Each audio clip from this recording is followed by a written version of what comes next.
And we are live, ladies and gentlemen. What's up? What's up? What's up? What's up? Hi, everyone.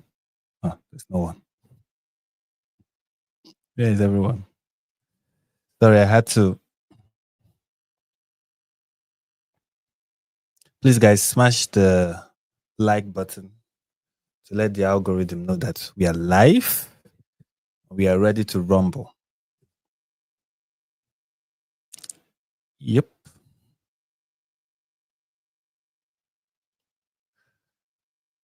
Okay. Hit the like button. Hit the like button. Welcome, everyone. Welcome, everyone. Sorry that I had to start a new live stream. The one that I had issue with the first one I started, so we had to start it all over again. Thank you, John. My shirt looks great indeed. Thank you so much. Please, guys, smash the like button. Smash the like button. Destroy the like button. Hi, everyone. Hi, Blue Sky. All right. We are getting that number. We are going to have a very interesting live stream. And okay, first of all, where do I begin? This would have been easier. It would have made much sense if I was with the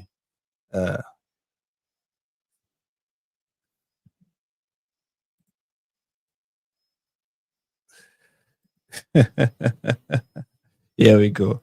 All right. This explanation I want to give as we are starting, and it would have made sense if it was with the previous live stream that I scheduled, but I had to cancel that due to technical issues. But I will explain myself here nonetheless, and I think it's important that I explain myself. So the first live stream that I scheduled, the title was kind of ambiguous. I didn't think it was ambiguous when I wrote it. It's kind of difficult to title these things. People don't know it, but when you're working with YouTube, you're trying to look for a title that is SEO friendly, a title that once people see, they will understand what you are saying. And sometimes it's not easy, okay? It's not easy to come up with the best title. So you try a couple of keywords, you try this, you try that. Oh, is this going to be SEO friendly? Will it not be? And there's always like plugins, YouTube plugins that kind of tell you if this is a good title, if this is not a good title. And sometimes you are so carried away by all of those things that you don't even recognize that, okay, the SEO is telling you, yes, you have the right title, it has a very good score, but you're not even reading to really realize, oh, somebody may misunderstand what you're trying to say. And then you just schedule it.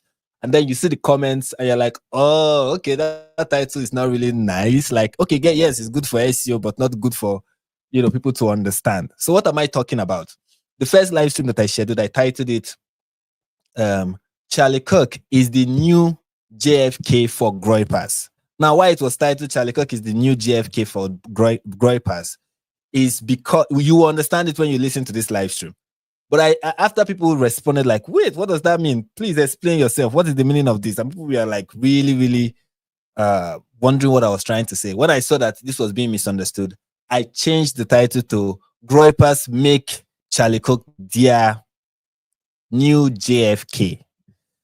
Okay, and I think it kind of is better that way. Anyways, let me explain myself then and what this live stream is going to be about. There are many things we want to get into. First of all, since the mother of someone who is a good Christian, a good mentor, a good figure in American politics and even Western politics as a whole, someone whose influence reached so many places, even places I did not imagine. This is one person this is a person whose passing away has demonstrated just how effective and impactful he really was.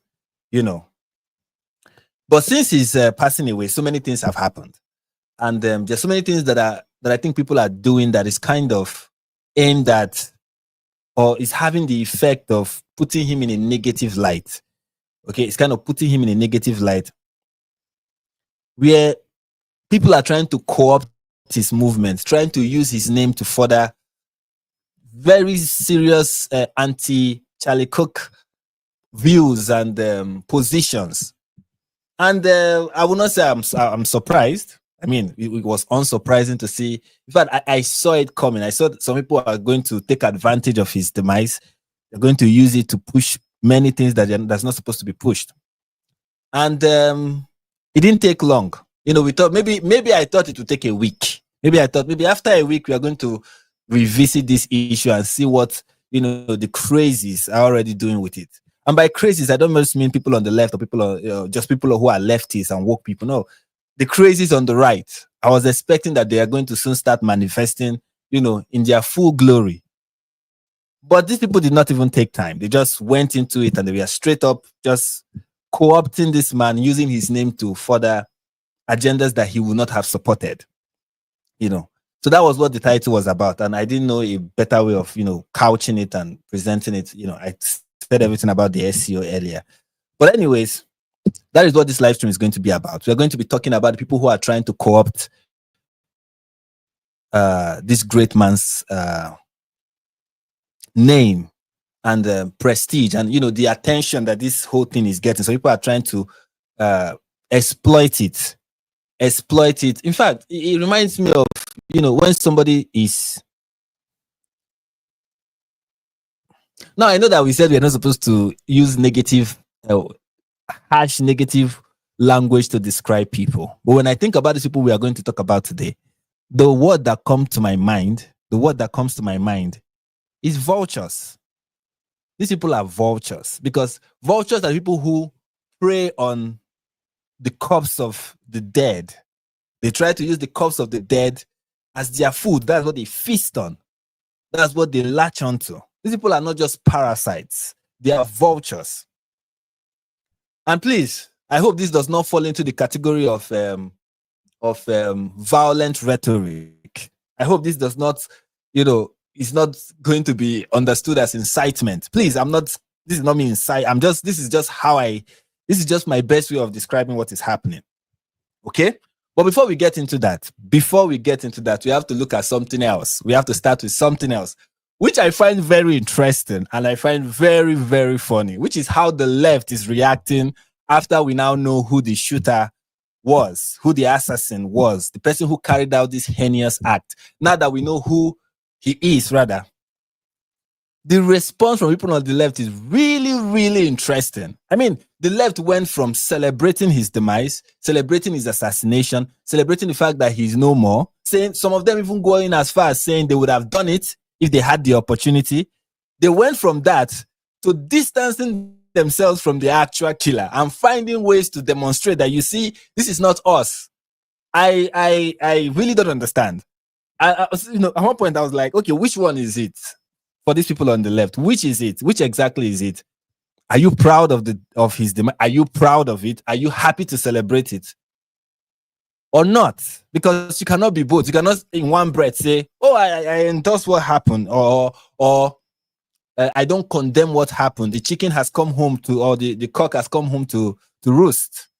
In one breath you say that, and you say, oh, he deserved it. He 100% deserved it. Then when you discover who the killer happened to be, you're like, he's not one of us. There is no way he's one of us.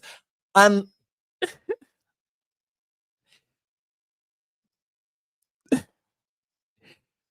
Groypers are people who are known for their conspiracy theories. Like woke right, the woke right, as people call them today, are those who are known for conspiracy theories, right? For them, everything is a conspiracy theory. But sometimes people on the left, especially the radical left, the far left, start doing this kind of demented conspiracy theory. Or just, by conspiracy theory, I mean ignoring obvious reality. Just the obvious fact that everybody can see. They start acting like they don't see it.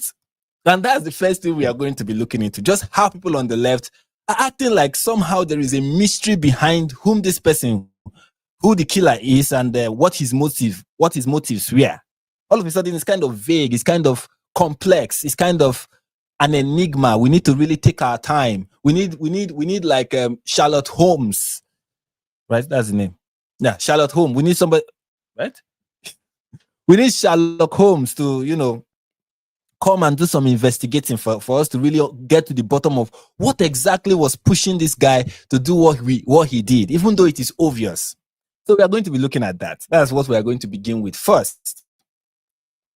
And the first person who we are going to start with, who came up with, who was quick. I think he has deleted this video, but that's the video we are about to watch. The person who we are about to watch, I think he has deleted the video, but He was one of those people who started this this whole denying of the obvious fact that this person is most likely. In fact, from the onset, it was clear that someone who would attack Charlie Kirk, someone who opposes his view, will be somebody who is leftist, who is a radical leftist. But people were trying to pin it on Groypers. They were trying to make the case that perhaps it's someone who is a Republican who did not agree with Charlie, who was not in favor of what he was doing and who wanted to silence him because they were not in support of what he was doing. Which is weird, but anything for, I mean, let's just watch the video. I'm talking too much. This is from Harry Sission or Sission. I don't know how his name is pronounced. And here's what he had to say. Some major news. A new uncovered photo of the alleged Charlie Kirk shooter shows him wearing a Trump costume in 2017. This image is going incredibly viral on social media right now, and it's a post from 2017. It reads, "Happy Halloween. So weird not trick-or-treating with the boys this year. Off they go. Hashtag Trump costume." And right there is the alleged suspect, Tyler Robinson. I just want you guys to notice what he's calling the Trump costume. I don't know if you guys can see it, but if you strain your eyes a little bit, you realize what the Trump costume there. This is the Trump costume of him. What is depicting is him being, as in Trump carrying him on his shoulder. That's what it is. Trump carrying him on his shoulder, and somehow he's and this is like a prop-up doll of Donald Trump. So when he says he's wearing a Trump costume, it's not like he's dressed as Donald Trump or anything like that. No, he's dressed as someone who Donald Trump is carrying on his shoulder. You can see legs here, and you can see Trump's hand like this. You can see his face like this. I don't know if this is supposed to be something that is done to honor the president as much as it is to mock him. Is this costume honoring Donald Trump or is it mocking Donald Trump? But this is just one of the examples, okay, that people like this are bringing to suggest that the killer is actually a right-winger. Robinson. If you zoom in, you can see that his... You can see. Of course, you can see, Harry. You can see clearly. But of course, you can't see Harry. His Halloween costume that year is a Trump costume. Now, this comes after days of people on the right speculating that the shooter must be this crazy liberal with all these insane ideologies, but the alleged shooter is wearing a Trump costume reportedly back in 2017. So again, I'm not here to establish a motive. We have no idea why this guy allegedly did what he did. We'll learn in the next days, weeks, months, and so on. But that's a pretty stunning revelation right there. And just, I mean, I think we live streamed when it was announced, when the governor of Utah and the FBI and every other person, we live streamed it. It was live, and I was live on YouTube when it was when the FBI was giving their briefing. We did it live, and we saw the reasons that we are listed. We saw what was mentioned, what was written in the casing of those bullets. We saw what I mean, if you were here, you could still remember what was said. And we saw what the governor said, how this person was leaning to the left, right? We saw all of that, and how he believed that this person was somebody who was radicalized by the left, or who had like a left-wing, who had left-wing radical ideology, had been radicalized by such. That's what we had when we listened to the briefing. If you can still remember the last live stream we did, if you were there, well, if you want to catch us when we do all these live streams, please subscribe. I know I don't usually know how to promote my own stuff, but please, if you like it, subscribe. If you like what we are doing right now, if you like what you're watching, subscribe, and also smash the like button. Destroy it, guys. Do everything you need to do. Just keep pressing the like button. Just let all the love be just floating in the air. I want to see love. I want to I want to see the love floating. I'm not seeing it, guys. I'm not seeing it. Where is that love? Please smash that like button. And if you're not subscribed to the channel, please, like I said earlier, subscribe, so that I won't have to repeat myself. Anyway, so it's funny that, as Harry is giving us the latest update, on what we know about the shooter, his latest update does not involve the fact that of what was written on the casing of those bullets, like, hey, fascists, catch, Bella ciao, Bella ciao, Bella ciao, ciao, ciao. That it does not include that. Or where he said, if you are reading this, okay, that one is kind of neither here nor there. I guess another thing that we are reading that, kind of connotes this person is probably on the left. He just ignored all of that and just went straight for, did you see that Trump costume he was wearing when he was in 2017? And of course, people are going to focus, people like this are going to focus on the fact that he comes from a conservative home. His parents were registered Republicans. He's a registered voter, but he's not registered to any of the parties, whether Democrat or Republican. That we know for sure. But he's going to ignore all of that. That does not matter. Okay, what matters is the costume he wore at one time. You will not believe what some people are even bringing up. This is like mild stuff compared to some of the things we've seen. This is like very mild stuff. I mean,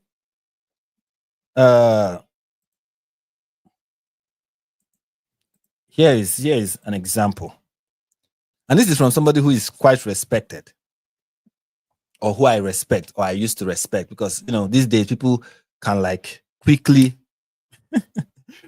lose respect because of I don't know. These days I just respect people for what they are saying in the moment, because give them time, they are going to do something to make you not respect them. And this is from Yasha Ali. Let me zoom in on what she says so you guys can read it. Authorities notably did not reveal why Tyler Robinson hated Charlie Kirk. They just said that he hated him and had gotten more political in recent years. A reminder that Charlie was hated by a wide variety of people, including neo-Nazis, who believe he was a tool for Israel and Jews. The anti-fascist engraving mean nothing if they don't match with the rest of his ideology and communications. The rest of his ideology and communications, like what? What in his communications that we know about contradicts the fact that he's anti-fascist? She doesn't mention. Probably what communicates that for Yasha is the costume, I guess. And many people really tried to make it look like this guy is a far-right, Nick Fuentes, far-right listener. So one of the Groypers. Here's another, okay, I've talked about the costume. This is another one that people use that I find really interesting. To, kind of say this person is probably on the right, far right, the woke right, this person. And you can see what the post said. This is the day, or the word of the day is Groyper. And of course, this is the Groyper meme of, Pepe the Frog in this Adidas jumper doing the Slav squat. And here is the killer presumably doing the same thing. And people are like, you see, he's doing the meme. He's doing the meme. You see, this is a far right meme. He's doing the meme. And I'm like, yeah, this is it now.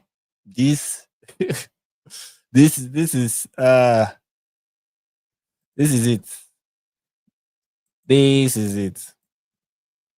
And then another proof for so many people was the fact that Nick Fuentes, which is very true, and I think people need to keep this in mind. What I'm about to show, especially for young people who looked up to Charlie Kirk and really respected him and are wondering, okay, who do we look up to next? And so many people are suggesting and recommending Nick Fuentes. It's real. Nick Fuentes' live stream where he talked about Charlie Kirk's murder had, I believe, over 200,000 views, live views on Rumble. The highest that they've ever witnessed, I believe. Higher and larger than what Candice Owens saw during her live stream, because Candice Owens was really making it was really massive. But Nick Fuentes toppled that with over 200,000 people watching him live. And people are saying Nick Fuentes is the new Charlie Kirk. And I want people, if that is true, if there are people who are really looking, is this the alternative? Is this the next person we should follow?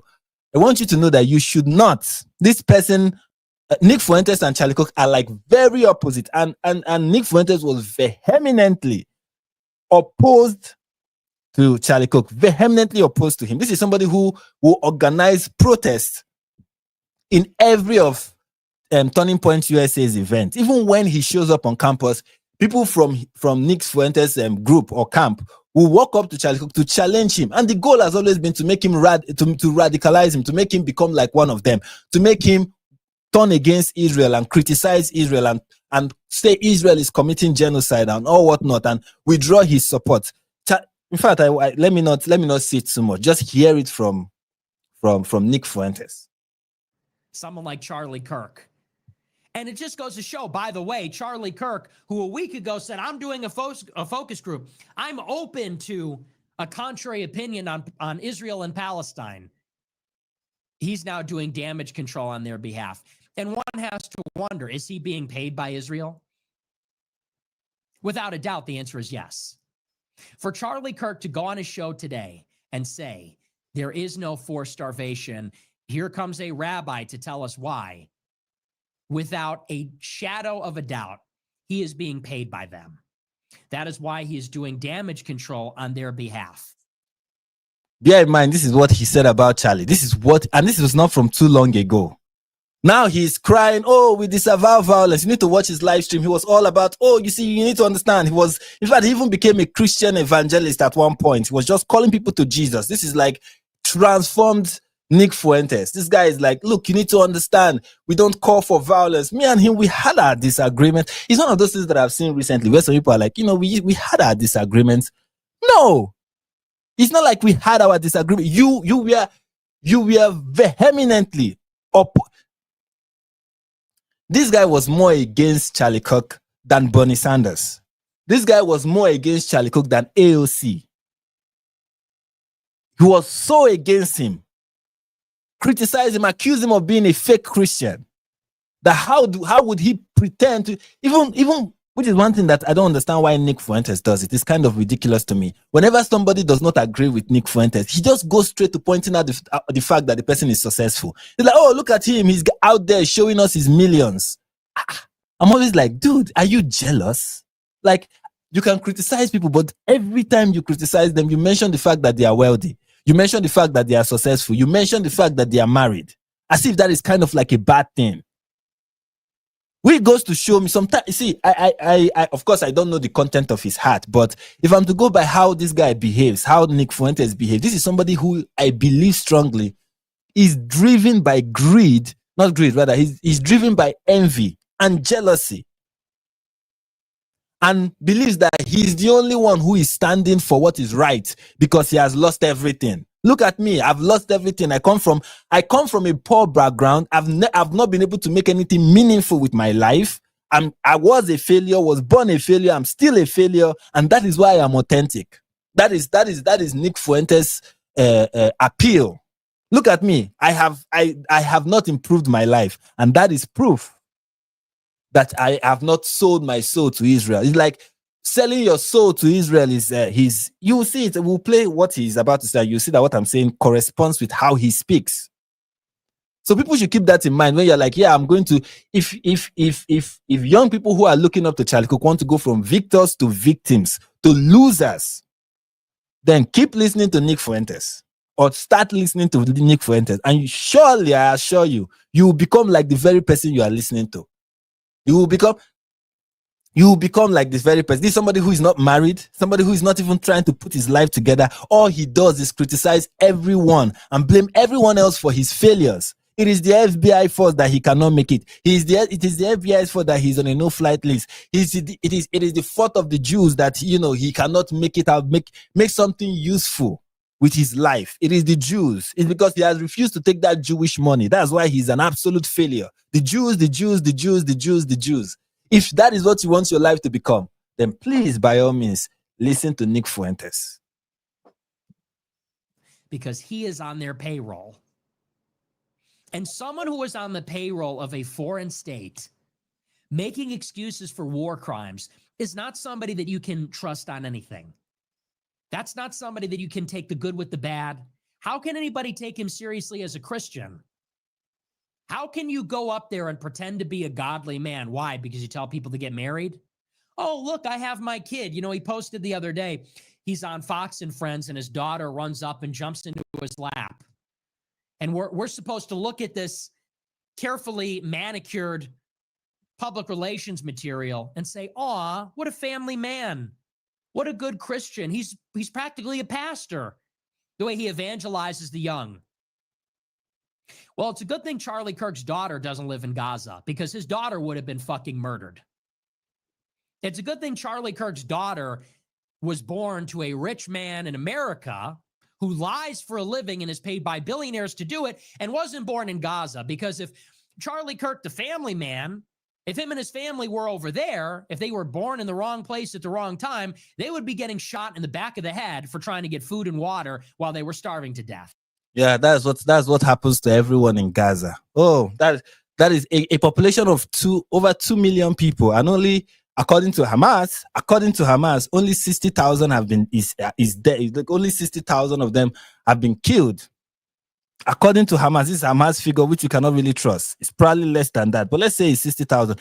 A country of not a country, it's not even a country, an area, right? An area with 2 million people, over 2 million people, and less than how many percent of them have been killed. But that is usually what happens to people in Gaza. Does he see all the footage of fine restaurants in Gaza? Does he see those clip of fine restaurants in Gaza? It is by supporting Israel, he's supporting the genocide in Gaza. He's okay with it. It is a genocide. And this is supposed to be a brilliant person. Like, this guy is supposed to be a brilliant person. And he's like, the genocide in Gaza. Now, mind you, this guy has no problem with genocide. This is something about Nick Fuentes that is, he's a walking contradiction. This human being has no problem with genocide. He's proud of the founding of America and all the genocide that occurred in the founding of the country. Now, I'm not here to bash America's history. This is somebody, of course, there are people who talk about it and say it's the reality, it happened. Now, I'm not saying, there are people who will say it is not a good thing that it happened, but I'm grateful it happened because it brought us here at the end of the day. I don't condone it, but it is what it is. You understand? I understand that, and I have no issue with that. But there are people who are proud of the genocide, who are like, yes, we should have murdered the natives. He is one of them. But when it is about Israel, all of a sudden he's like, genocide? Can you imagine the genocide? This is somebody who wants America to be a white nation, a nation of white people. This is somebody who will criticize any person of color in power, any person of any kind. This is somebody who will go after J.D. Vance because his wife is Hindu. And will go after Kash Patel, the FBI director, because he's not white. This is that person. This is somebody who praised Gavin Newsom, praised him because he's white and he's a white man with a white wife and white children. This is somebody who adopts, like when you say somebody is Nazi, of course, I know mainstream media have made that word not to have meaning anymore. But if that word ever had meaning and was still meaningful, somebody who very well fit the description is Nick Fuentes. So this is somebody who has no problem with violence, who has no problem with death, who has no problem. Now, all of a sudden, he's like, I don't advocate for violence. I don't advocate for violence. Oh, violence is bad. I am against violence. This is somebody who, like, again, I know I'm repeating myself right now, but this is somebody who vehemently opposed Charlie Kirk in every way possible and will use anything and everything to malign this person and force him. And force him, kind of, you either become an anti-Semite like I am, you either become anti-Jewish, anti-Israel like I am, or you are not a real conservative. This is exactly who Nick Fuentes is. You either, or if you don't disavow the nation of Israel, if you are not opposing the Jews, who is those who are controlling our nation, according to him, if you don't disavow these people, if you don't distance yourself from them, if you don't talk ill of them like I do, then you are not a real conservative. He has said he is the real one. And what is the proof that he is the real one? He's bashing Israel and everybody have distanced themselves from him. The fact that people don't want to have anything to do with somebody who is this crazy is proof that Nick Fuentes is right. And here is something I want people to consider, especially those who still think, oh, come on, there's something to this guy. I don't know if they're I don't know if they're amongst those watching me. But I think it's important to note this.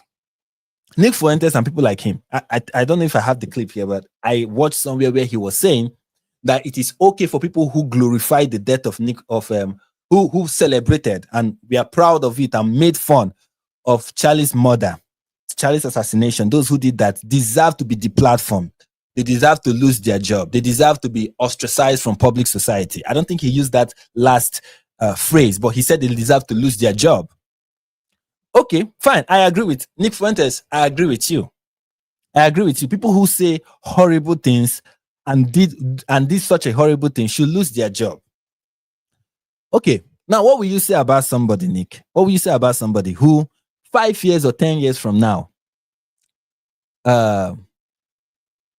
claims that he loves Tyler Robinson, claims that, you know what, he thinks Tyler Robinson is a hero, and that he thinks that people have misrepresented and misunderstood Tyler Robinson, and that it was the Jews who made Tyler Robinson, or some group of people, whoever, who made Tyler Robinson look like a bad person, or the Charlie Cox the fans of Charlie Cox, they're the ones that made Tyler Robinson look like a bad person, and that the guy is not really a bad person. People attributed the fact that he killed Charlie, but did he really kill him? You know, and then it's like, I'm a not Hitler, sorry. I am a Tyler Robinson fanboy, and I like the guy, and I think he did so many great things. You know, let's talk about the fact that he's a good shot. One shot and he killed somebody, even though I think he didn't kill the person. That guy is a good shot. I mean, he had 4.0 GPA. That guy is a good, you know, he's really brilliant. And they try to destroy a brilliant man. And I think he's a smart person. You know, let's say why Tyler Robinson is waiting to be tried. He writes this fantastic book and calls it My Struggle. You know, explaining why he did what he did. And somebody's like, you know, we need to really pay attention to who he is. And there's that person out there making such a statement. Should that person lose their job, be on a flight list? Should that person be ostracized from public society? Nick Fuentes, do you think that should happen to that person? If your answer is yes, then why do you complain when you were socially ostracized for undermining the Holocaust, denying it, saying Hitler was a good person, cheering, nodding your head? When Kanye West went on Alex Jones on what is it called? What is the name of that Alex Jones stuff? Went on Alex Jones, whatever it is called, and was praising Hitler and saying he loves Hitler. You remember that? Remember that? And that was your proof that Israel controls everything. But the fact that people are losing their jobs right now because of how they are critical of Charlie is not proof that, you know, whoever is making them lose their job is in control of everything. I just want people who will be tempted to consider this guy to realize that he is no good for any of them. He's not a good person.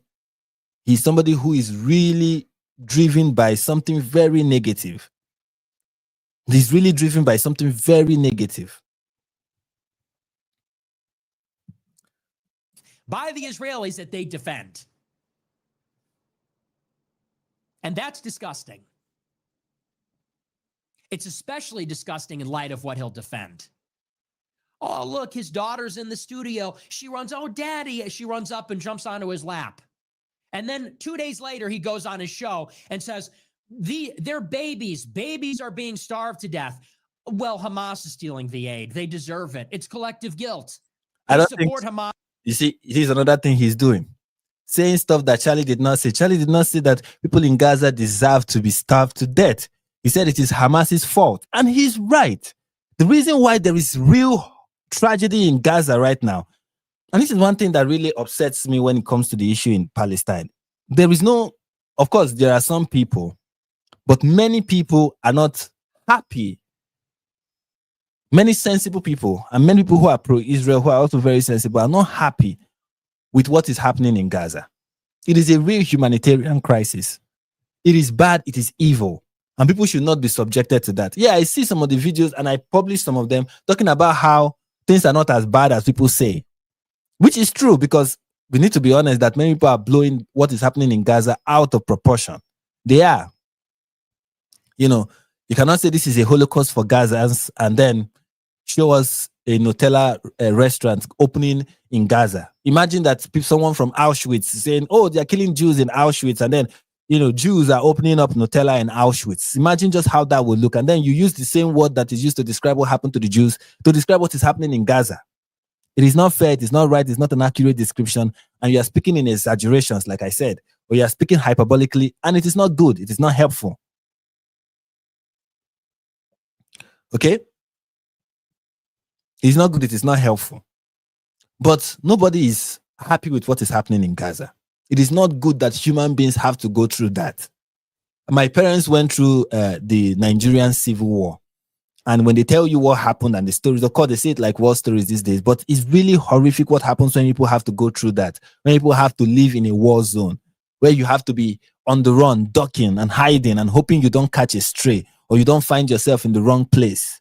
It is not an easy thing. It is not a good thing. Okay, it leaves people with scars. It can really transform people's life in a negative way, in a very, very negative way. There is nothing good about it. But, and that's why I also don't understand it when people are like, some people are pro-war. There is no sensible person who wants to see war, except you are a Muslim who Allah has commanded to fight, who serve a God who wants to see war.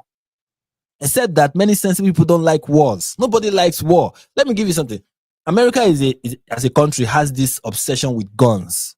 You know, Americans are like, yeah, you know, what is it called? Second Amendment. And they brandish their weapons left and right. But Israel, that is a highly militarized society where every person is almost every person in Israel is literally a veteran. I've served in the army. You don't see them brandishing guns because these people have experienced what it's like to be in a war zone, and they don't think war is something that is glorious. No person who really understands war wants to go to war. War is something that people have to do because it's necessary. And that is what Israel is doing. Now that they are at war with Hamas, the question is, who is responsible for what is happening? And of course, the answer is the person who started it, the person who did what led to this. That is like blaming Ukraine for the death of Ukrainians during this war, which some people have stupidly done. Said it is the fault of Zelensky that people are dying in Ukraine. I mean, Russia is literally the invading force who, unprovoked, for no reason other than to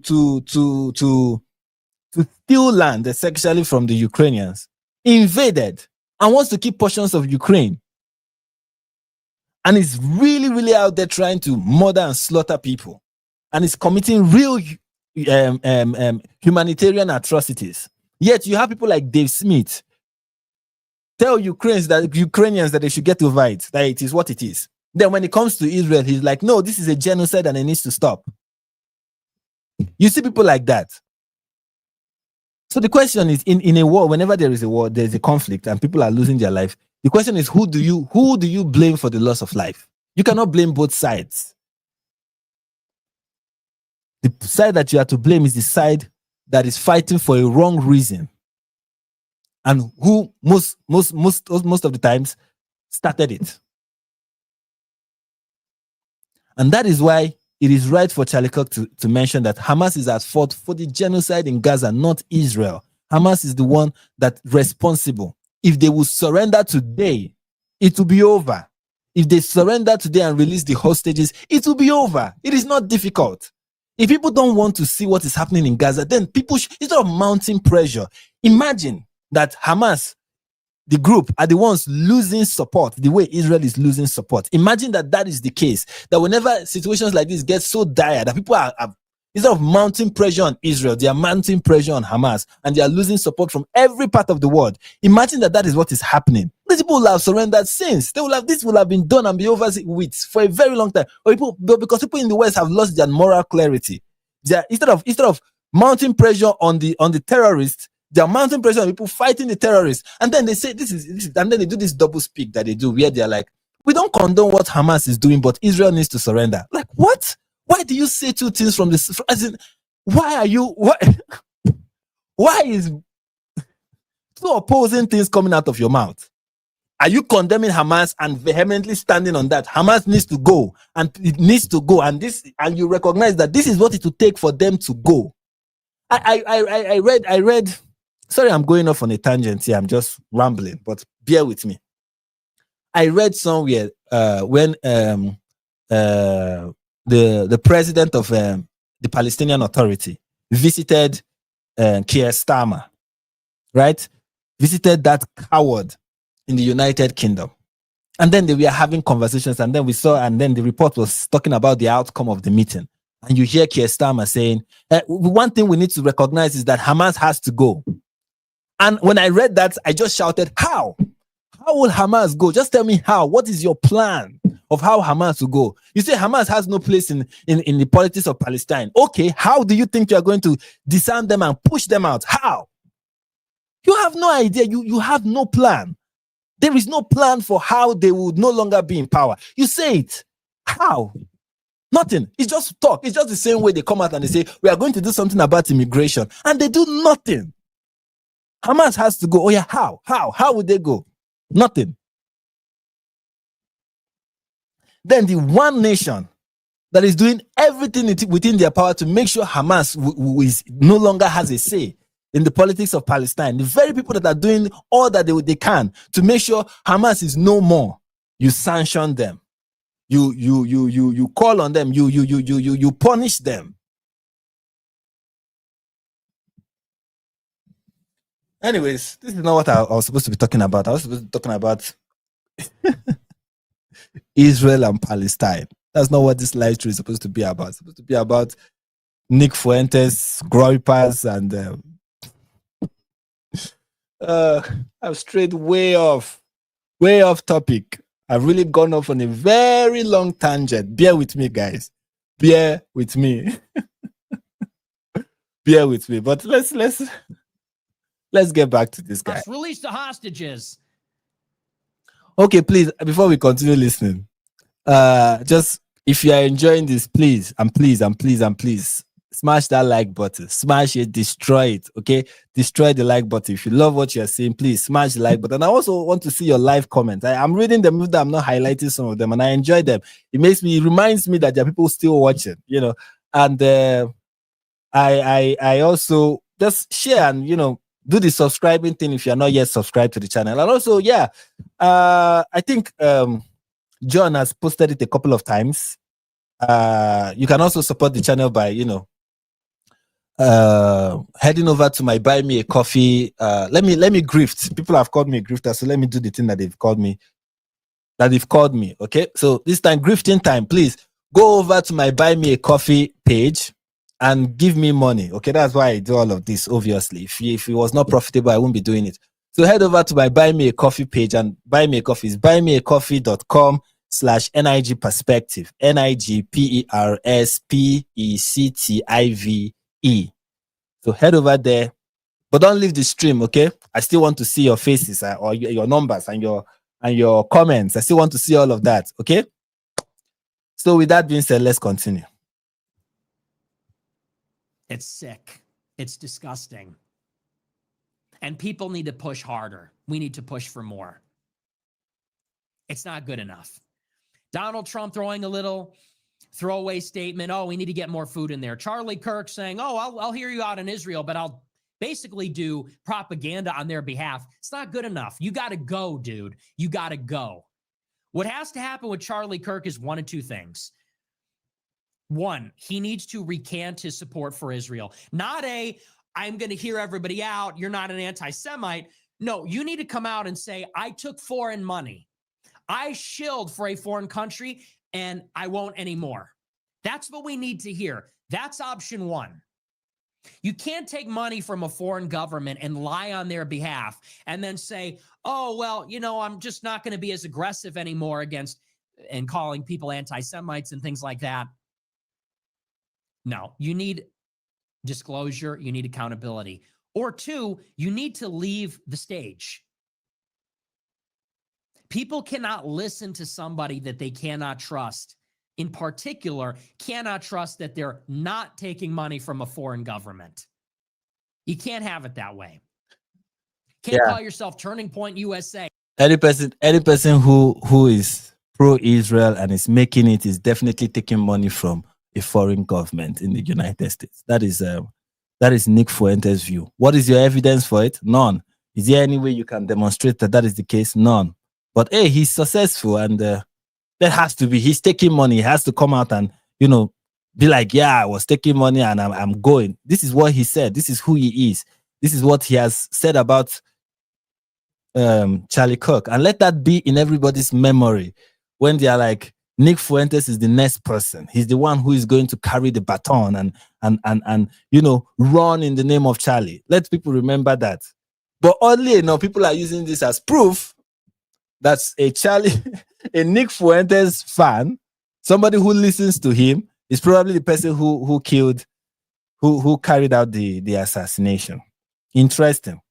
Which is one of the reasons why Nick Fuentes went on this live stream and was just, disavowing violence, distancing himself from violence, saying he doesn't support violence, and how we all need to be peaceful. Political violence is evil. Even though in the same live stream, he went ahead to say talk about his enemies and use the word people. He did people with air quotes, meaning these are not people.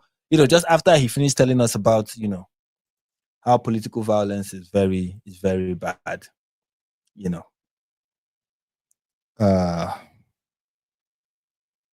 But here's what we know about. Here's what we know about.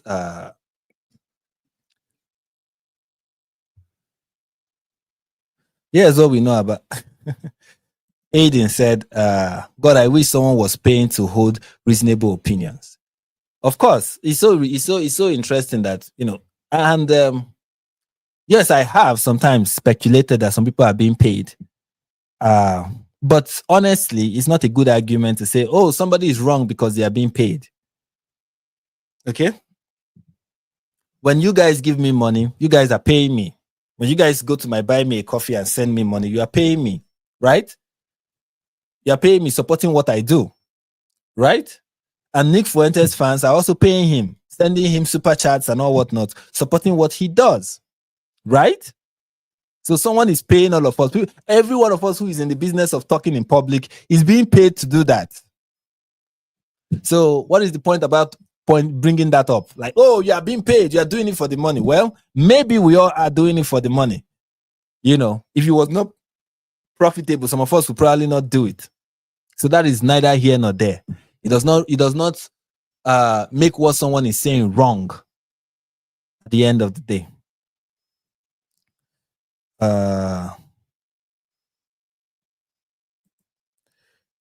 But back to what I was saying. What do we know about the trans shooter? First of all, there is a new update. Even though it is not confirmed, this is me sharing unconfirmed news. Take it with a grain of salt. Okay? But the recent update, and this is from Brooke Singman, somebody who is working for Fox News. Okay? So this is a Fox News reporter tweeting this. Okay, it's not some random Twitter account. It's somebody from Fox News.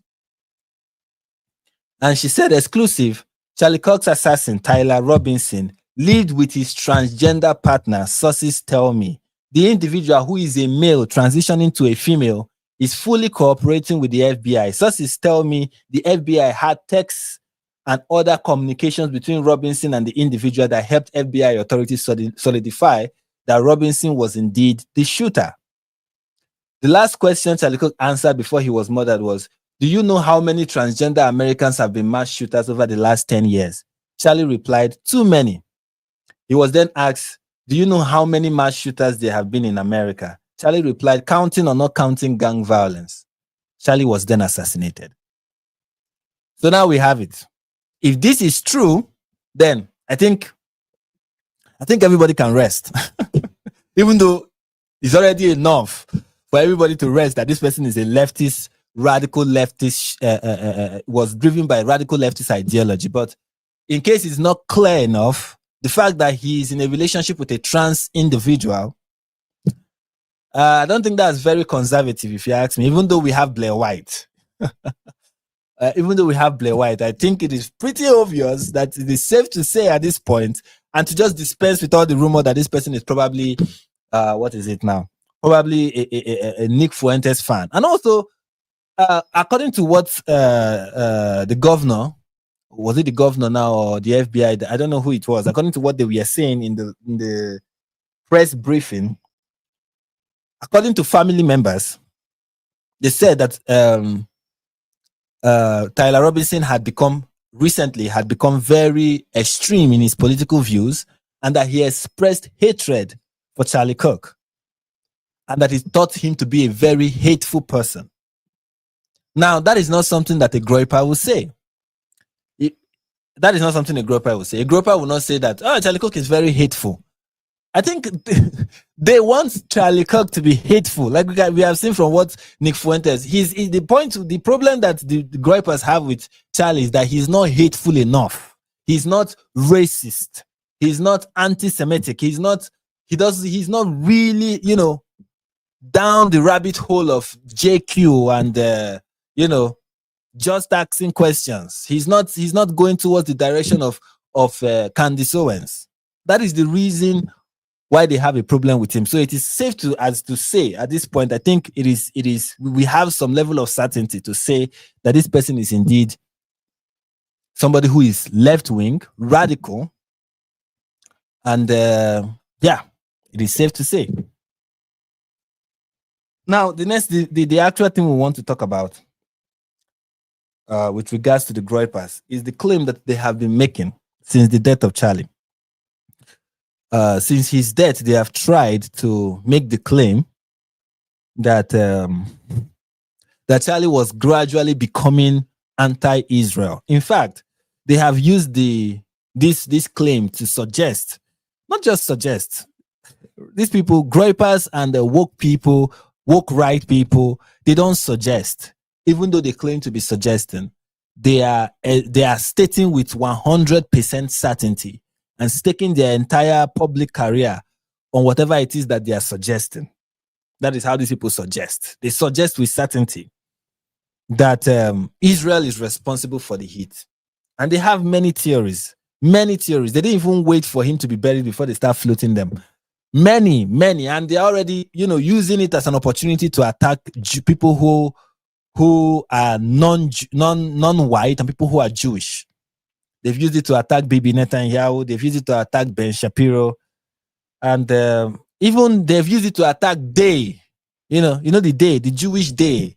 There is somebody behind. Something is happening. We'll get to the bottom of it. The truth will be revealed. There is more to this than meets the eye. They're already doing it. They're already treating his assassination like it is JFK. This is another JFK for them. This is another the Jews killed JFK for them. It is already that. We already have Ian Carroll saying that, the internet have solved it. The Jews did it. It is clear for every person who is reasonable enough to be stupid that it is the Jews that it is the Jews that did it. They're already floating that around. Right? And where do I begin? Where do I begin in pointing out the crazy things that they have been saying? Let me start with this one.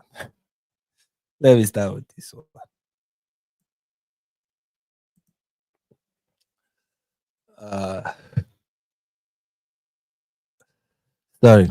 This is not my internet. It's just my system. This is a post from this is somebody who is notorious on Twitter for just being anti-Semitic. It's just, and it's typical, they are so proud of their views that they don't show their faces.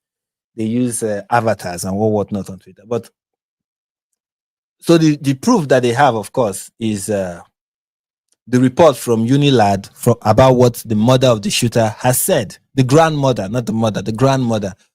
The grandmother of Tyler Robinson said that the FBI has got the wrong person. And the reason why she said that is because, according to her claim, her son was quiet and, wasn't somebody who even, in fact, the grandmother claimed that her grandson, not her son now, her grandson didn't shoot guns.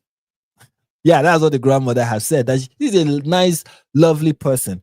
And I have nothing against the grandmother. These are things that are really kind of hard for people, for you to come to the conclusion that to accept rather that your relative is really that kind of person.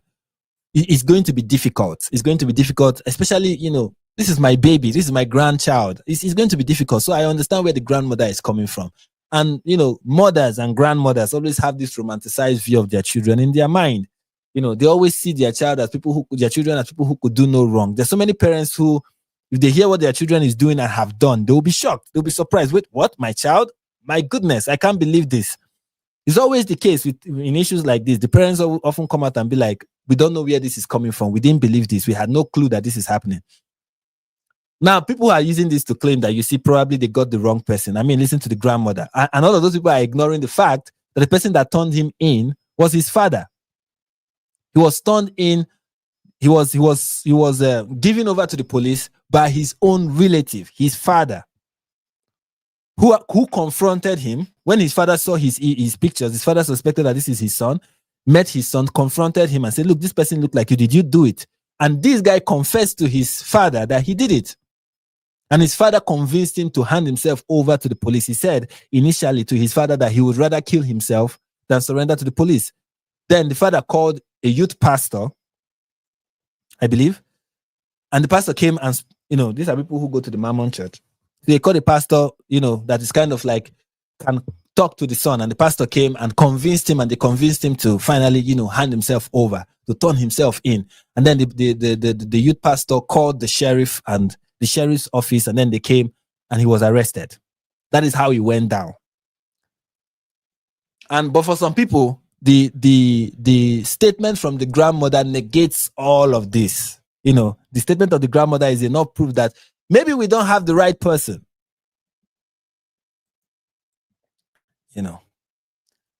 And just for those who, this is the person who the mother is saying, oh, does not shoot gun. This is him holding a gun. This is him, just doing gun stuff. This is their family. Their family are people who just hold guns. They are familiar with guns and all whatnot. Anyways, but that is one of the claims that people have made. That, see, look at what the grandmother said. Another one that they've made is that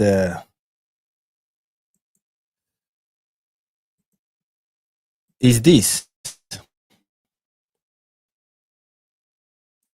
Where they're like, oh, look at the AI footage that we got, or look at the one that was, look at the image that was released by the FBI. Don't you see that they are not the same person? I mean, look at the guy they say they have in custody, and look at the picture that was released by the FBI earlier as the person of interest. Now, the person who is saying this is ignoring the fact that this is an AI enhanced image. And when AI enhances an image, they add features that are usually not there. I mean, look at how the eagle is on his shirt. Is that how eagles are supposed to be on shirts? That's because AI has tried to improve the image. But for these people, it's enough proof. I mean, this is kind of like what is really going on now, to demonstrate that maybe they have the wrong person. Maybe we should not conclude that they have the right person, because the fact that Tyler Robinson is in custody does not negate the fact that the Jews did it. This is kind of like the evidence that they are presenting. And then there is this one, which I find very interesting. This is another evidence that they are presenting. This is very the sleuths of the internet. According to this person, Red Pill Media, timestamps confirm that the Israeli media outlet, the Jerusalem Post, was the first to report on Charlie Kirk's assassination. This was immediately after a Jewish man, George Zinn, was taken into custody before being released. Now, bear in mind that we don't know for sure if the first person who was arrested, not taken into custody, was detained. In fact, he wasn't taken into custody. They released him right in the campus. He didn't go far. They released him because it turned out he wasn't actually the person. And this is one of those things I like about these conspiracy theories, is that they spout so many theories, or so many did you notice that if you take all the things they want you to notice, A cancels B, B cancels C, C cancels Z, D, and all whatnot. Like, this person is trying to insinuate that George Zinn is actually the person who committed the assassination, this Jewish man, who we don't know for sure if he is Jewish, by the way. But according to this Red Pill Media, this guy is the Jew who killed Charlie Kirk. And he's also, probably linked with Israel, probably working for the Mossad and all whatnot. You know how the whole theory usually goes, right? But then you are going to also see other conspiracy theories that are saying that there is a plane that left 1 hour after the incident and this plane has never flown before, and this plane, turned off the whatever it is that it turned off, and it could not be tracked, and then later the plane returned. Where did that plane go? What is happening? Is that how the shooter escaped? You're going to see so many crazy theories. Okay, you're going to see wonderful things from people who are really smart, and each theory is canceling the other. It's just great. Now, one of the things you need to notice about this is that the timestamp that was placed here, that this is when the Jerusalem Post posted about Charlie Kirk's death. This is wrong. This was when the Jerusalem Post posted about the assassination attempt. This was the post on the assassination attempt, not on the declaration, or as in declaring that he has, he couldn't make it. This was when they posted that he has been there has been an attempt on his life, assassination attempt on his life. Now, this person took that and said, okay, this is when they confirmed that he was dead. No, that is not it. Of course, for these people, truth is not really something that is loosely defined for them, obviously. It's what is it?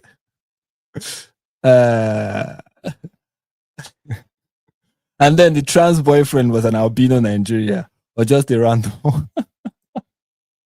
This is what he said. Frank is a Westerner to the core. Maybe I am, Maybe I am. What does it mean to be a Westerner? Anyway, let me not get distracted. I want to provide you with evidence. Now, this is another proof for so many people that it was the Jews, it was Israel, it was Mossad. This is another proof. This is from Shadow of Ezra. Benjamin Netanyahu insists Israel had nothing to do with Charlie Kirk's assassination. He added that anyone who believes otherwise is out of their mind. And many people have used it to say, someone that said, delete your handle.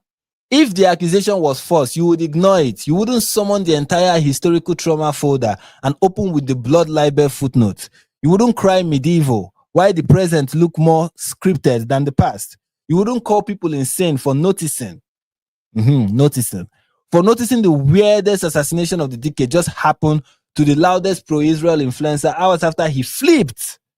Charlie Kirk just few hours ago just flipped on the narrative. And you definitely wouldn't go on camera mid-war, mid-genocide, mid-crisis PR collapse to lecture the public on old European myths why the body is still warm.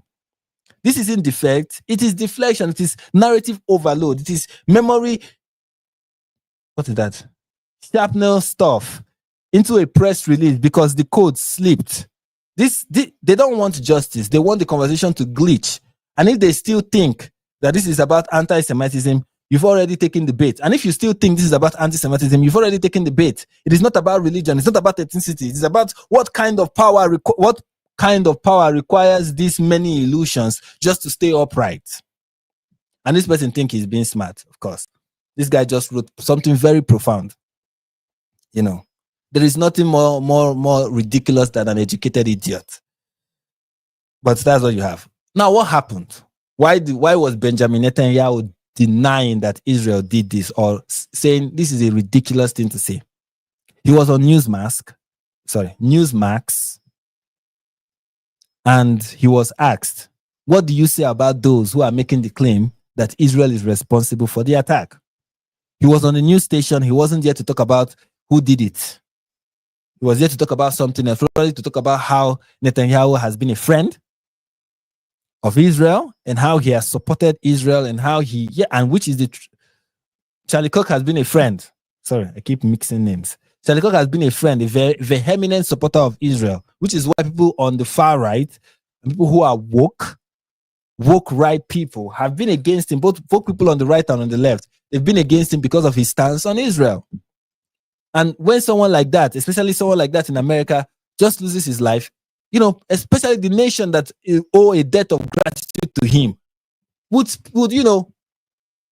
show their concern, show how touched they are by it. That is what they are supposed to do. And it is understandable. And while he's doing it, he's asked the question, what do you say about those who think you are the one responsible? Your nation is the one responsible. And then he responds. And people are like, oh, look at that. Why would someone do that? Why would someone... He should have just ignored, not answered the question.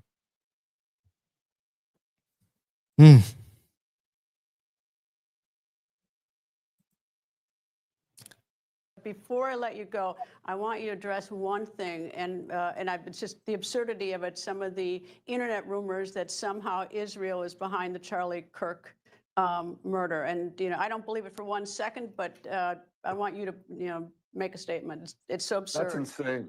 That's insane. Israel also changes the orbit of the moon. Israel pushes the sun. I mean, the whole thing it's not only insane. I think it's so absurd, so stupid, and so ridiculous. You can't believe that people are saying that. They just found the perpetrator. They'll get to the bottom of this, but they go. They have no limits. When you hate Jews, when you hate the Jewish state, you're willing to say anything and promote all these absurd rumors. And by the way, they're willing to kill us all the time. I mean, that's what they're doing. And over the centuries, when Jews, especially in the Middle Ages, the horrific Middle Ages, the worst things were said about Jews you can possibly believe. We were poisoning the wells. We were drinking the blood of Christian children. You name it. I mean, these things, that continued actually up to the Holocaust. The Nazis said the same thing. We're carrying vermin. We're spreading disease. And people believed it. And every time they believed it, this was a prelude to a greater and greater massacre, culminating with the worst massacre of them all, the Holocaust. Since then, we've learned, what does that tell you? hey, when people spread these lies about us, prepare yourself for the assault. And, they're trying to delegitimize the state of Israel. Charlie Kirk said to me that he wrote me this detailed letter. You have to fight the slander.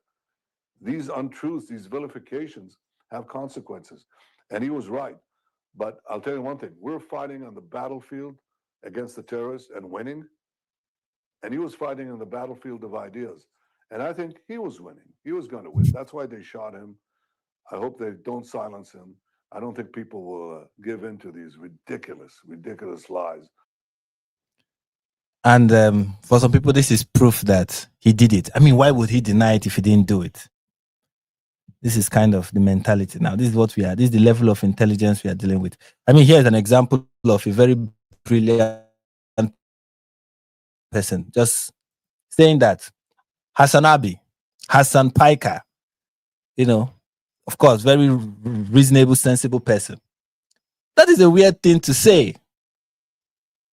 And you can see people in his comments are probably going to be like, yeah, it is a weird thing to say.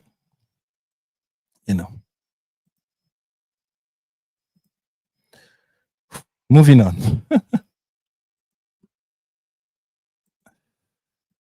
What do we have here?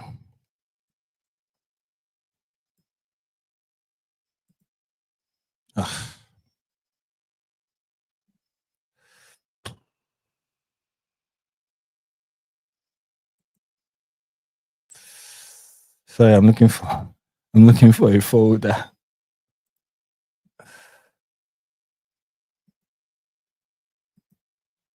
Yeah, according to Jake Shield, this ridiculous individual.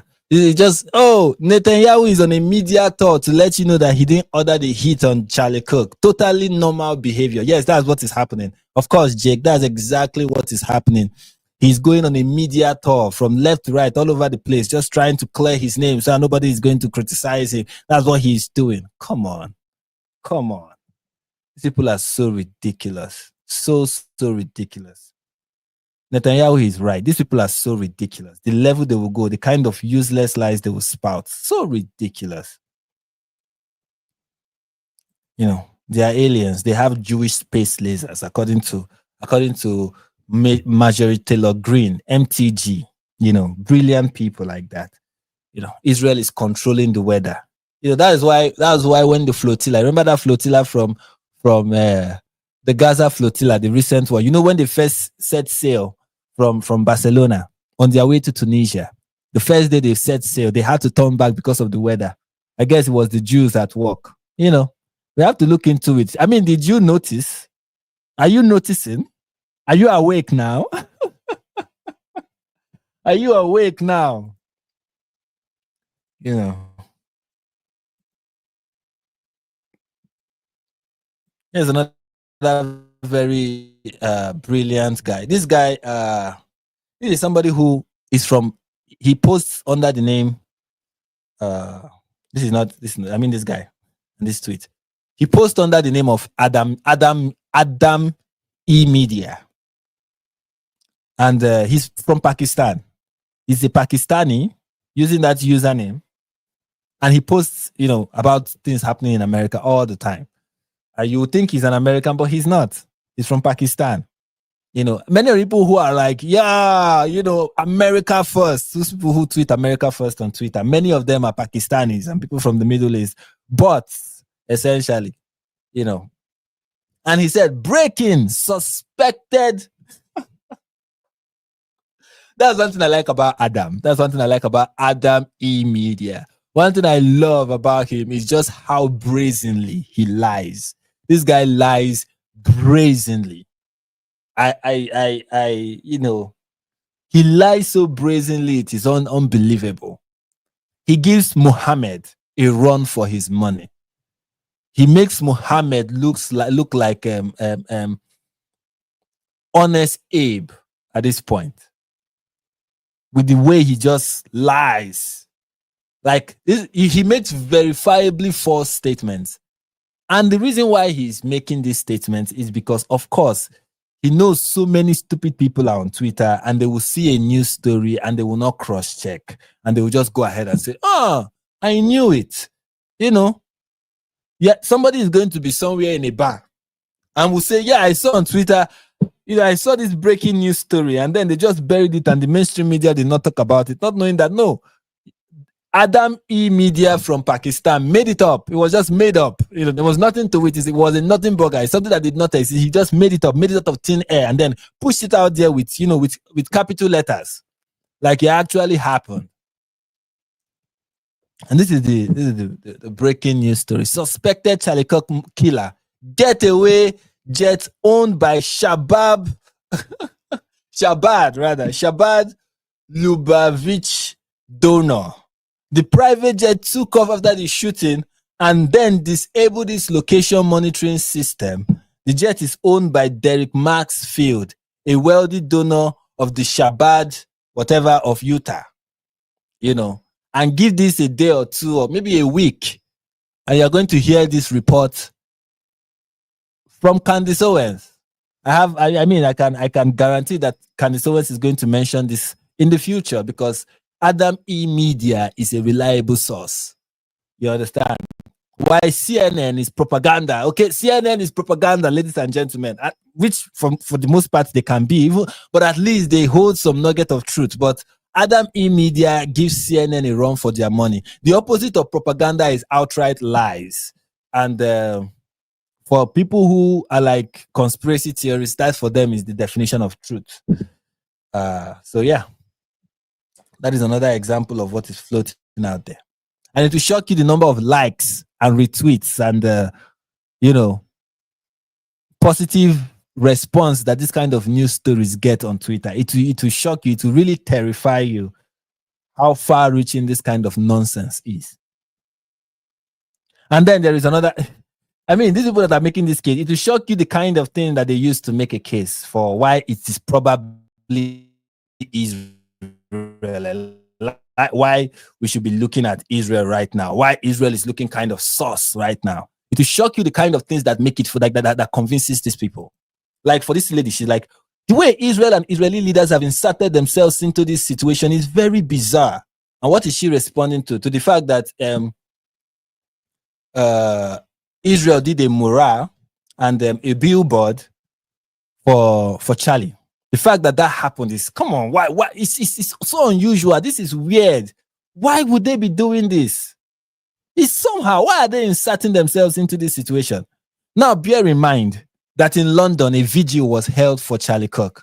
In London, today, during the very successful match that just took place, the largest conservative march and rally to ever hold in London that just took place and was very successful. People were waving banners that said RIP to Charlie Kirk. That does not show the UK inserting themselves into the story. No, that is not the case. That's not the case. In Spain, they held vigils, okay, for Charlie Kirk. People did murals and, tried to remember in Spain, even in Spain. And that is not the Spaniards, inserting themselves into this. In South Korea, there were people who did rallies chanting, "We are Charlie Kirk, we are Charlie, we are Charlie, we are Charlie." That happened in South Korea, even in South Korea. And that is not an instance of South Korea inserting themselves into the story. In Poland, the Polish lawmakers during their meeting recently held a moment of silence. Why in the EU that was not possible? Even in America, that moment of silence was not possible. But it was possible in the Polish parliament. They held a moment of silence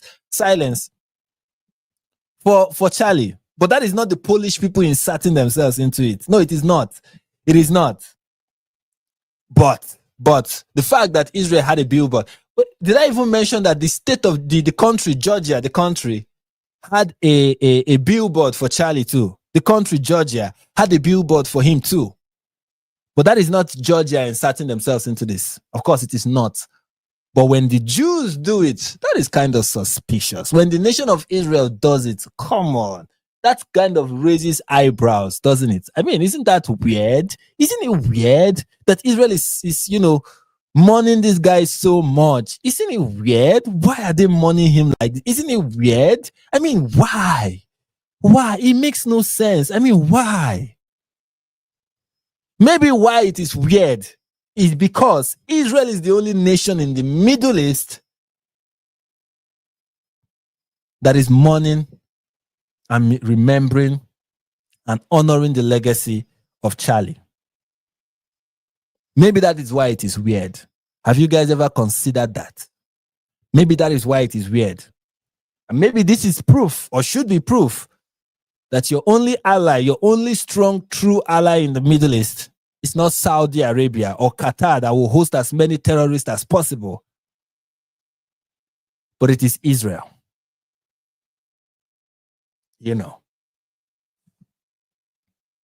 Exactly. Why is there no mural in Iraq? In Iraq, rather. Why is that not the case? It's kind of suspicious.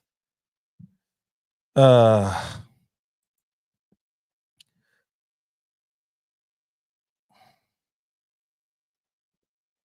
then there are those who, without any evidence whatsoever, just make the claim. For some people, they try to provide whatever it is that goes for that passes as evidence these days. But for some people, they don't even need that. They just go ahead and just say it.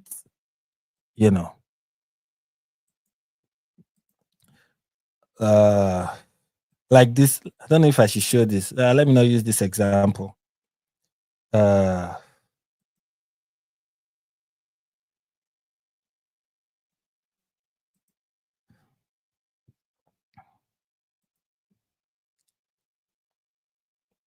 So, before I move forward, or how do I explain what I'm about to do now?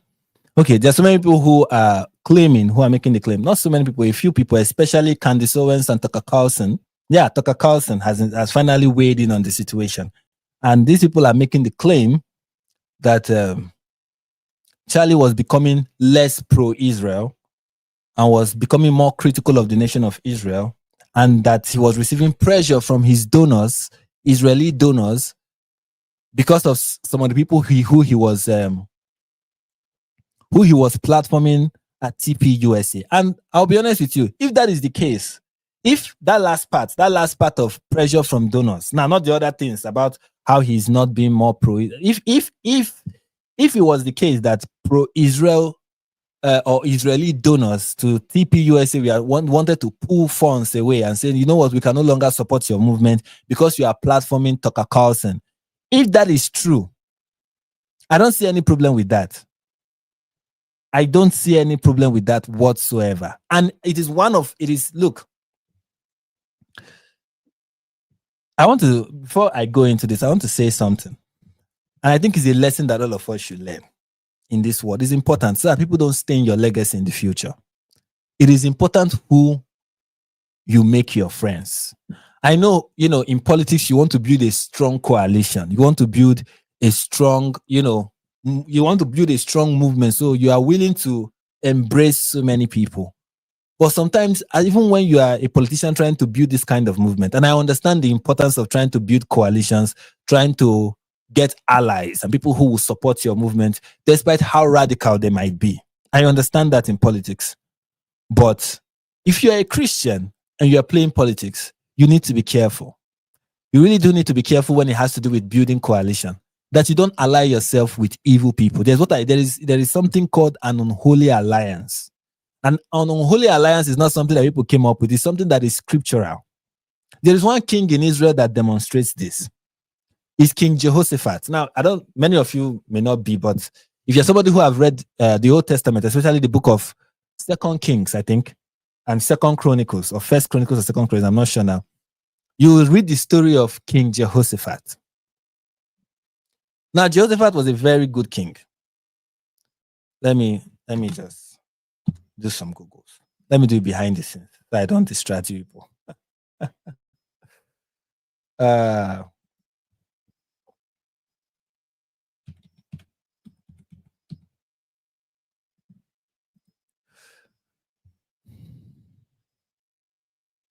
Now, Jehoshaphat was a very good king in Israel. Very, very good king in Israel. When the scripture talks about kings in Israel, they are often being measured with. There are two kings that the Bible uses as a yardstick for good and for evil. Right? When it comes for good kings, an example of good kings that you see being used to describe every other king in the Bible is David. So when God wants to talk about, or when the scriptures want to talk about a good king, they compare that good king to David. Or you hear the scripture say he was like his father David, or he was not like his father David. That is kind of how you see it in scripture. He was like his father David, or he was not like his father David. And then when they want to describe a bad king, they use Rehoboam. I hope I'm pronouncing his name well. Sorry, this is a Nigerian pronunciation, so just bear with me. They use Rehoboam. They will say, the scripture will say, he committed the sin of Rehoboam. What is the sin of Rehoboam? The sin of Rehoboam. Is it Rehoboam now? Jeroboam, sorry, not Rehoboam. Jeroboam, the king of Israel. And Rehoboam was the king of Judah. Sorry, not Rehoboam, Jeroboam. They are compared to Jeroboam. The scripture will say he committed the sin of Jeroboam. And the sin of Jeroboam is leading the children of Israel to idol worship. When a king arises and leads the children of Israel to idol worship and builds sacred places and raises altars for demons and Baal and all whatnot, when he does that, the scripture compares that king to Jeroboam. But when a king comes and he brings down all the, sacred pillars that are dedicated to other gods and break down their altars and their high places and tries to establish, worship to only God, the God of Israel alone, that king is described as a king who is following in the footsteps of David. So those are the two kings. Now, not so many king in Judah was described as following the footsteps of David. Not so many. I mean, they had so many kings that were evil, even in Judah. But Jehoshaphat was one of those kings that was compared to David. That is how good he was. He was a very good king. He brought down all the sacred places that were dedicated to worshiping idols. He was somebody who was, dedicated. He was more dedicated than his father, as Asa. He was more dedicated, even though Asa was tried, but towards the end of his life, he kind of just became something else. But Jehoshaphat was good. He was steadfast, and God loved Jehoshaphat. God loved him so much. Now, I know I'm giving Bible stories and so many people are not interested, but just bear with me. I'm trying to make a point. Bear with me. And if you are liking this story, smash the like button. Okay, encourage my ministry as I'm giving you this important Bible study and as I'm using it to make a point about Charlie Kirk right now. If you are interested, smash the like button so people will get this Bible story. And I must finish it no matter how uninterested you are. Now, Jehoshaphat was a good king, but Jehoshaphat had one problem. One problem. That was one problem of Jehoshaphat, is who he aligned himself with. Jehoshaphat aligned himself with King Ahab. That was the problem of this man.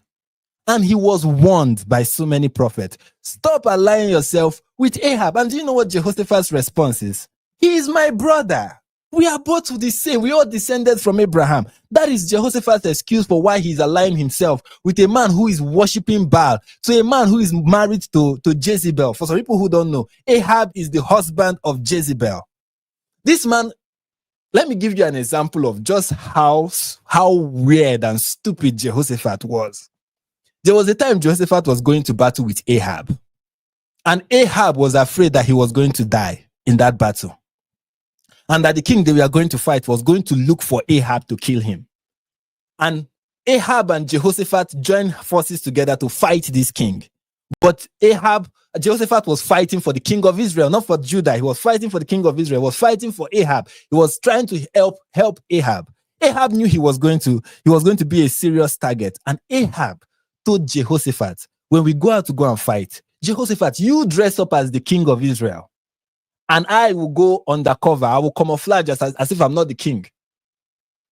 And Jehoshaphat agreed. And he agreed and was almost killed. Just because of God's mercy, he was not killed. He was almost killed because they were actually looking for Ahab in the battlefield to kill him. When they captured, when they saw Jehoshaphat, they wanted to kill him because they thought he was Ahab.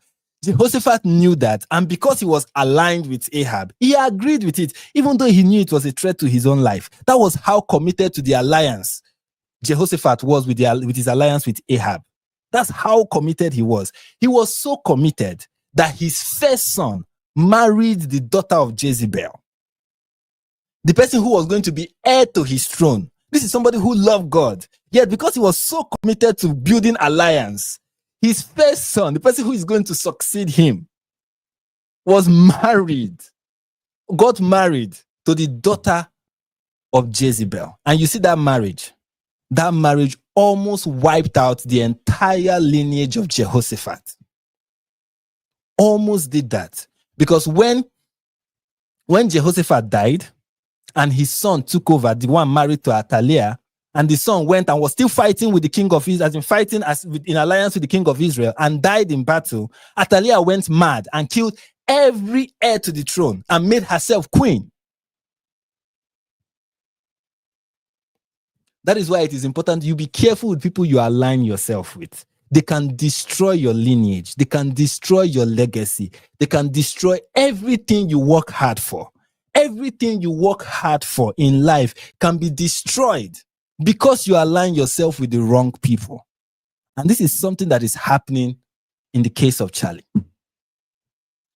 He aligned himself with Tucker Carlson for whatever reason. Probably because Tucker Carlson was also a donor to TP USA. He was aligned with Candice Owens. And for all we know, did not actually vehemently condemn whatever Candice Owens was doing. And these two people are trying their best to drag this man's legacy down the drain. Trying to say that he was turning in the last days of his life to become a bigoted anti-Semite. Claiming that they have personal relationship with him and they could tell for a fact that he was turning. With no evidence other than he's my friend and I would know.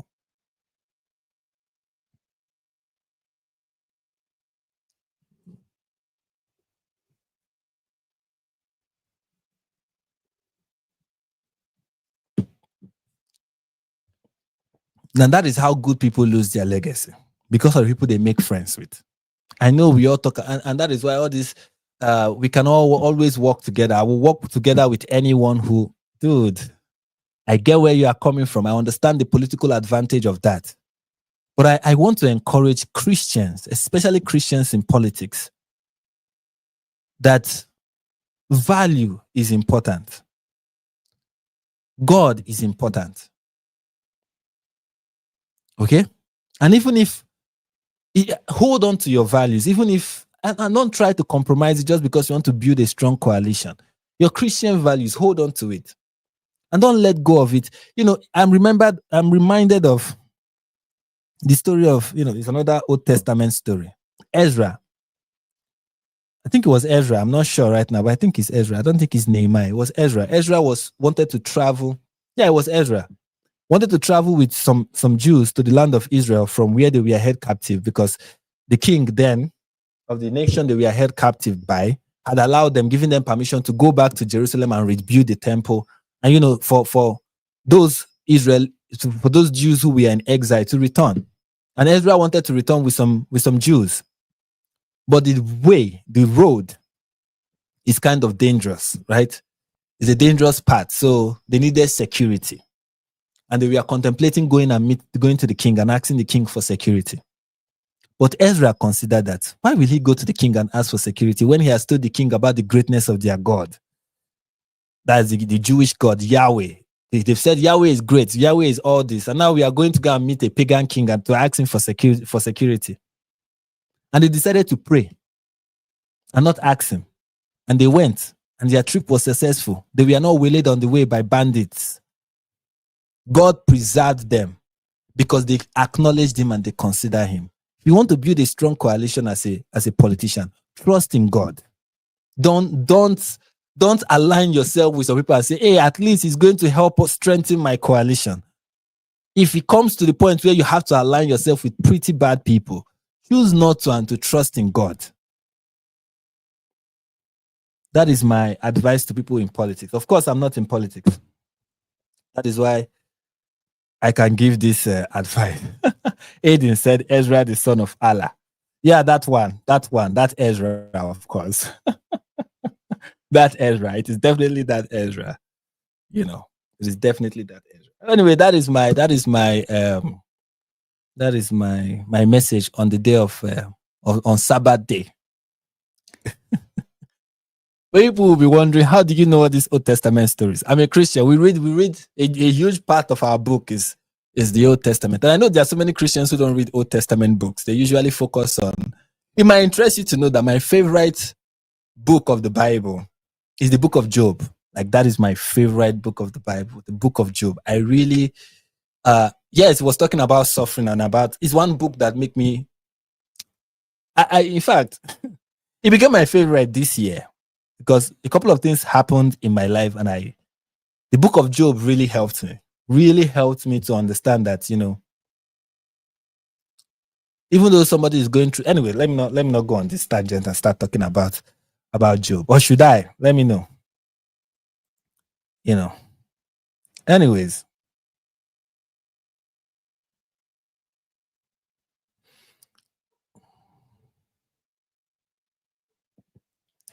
Let's talk about other things that people are pointing out to show that, Charlie was probably leaning towards anti-Semitism and being anti-Jewish. And,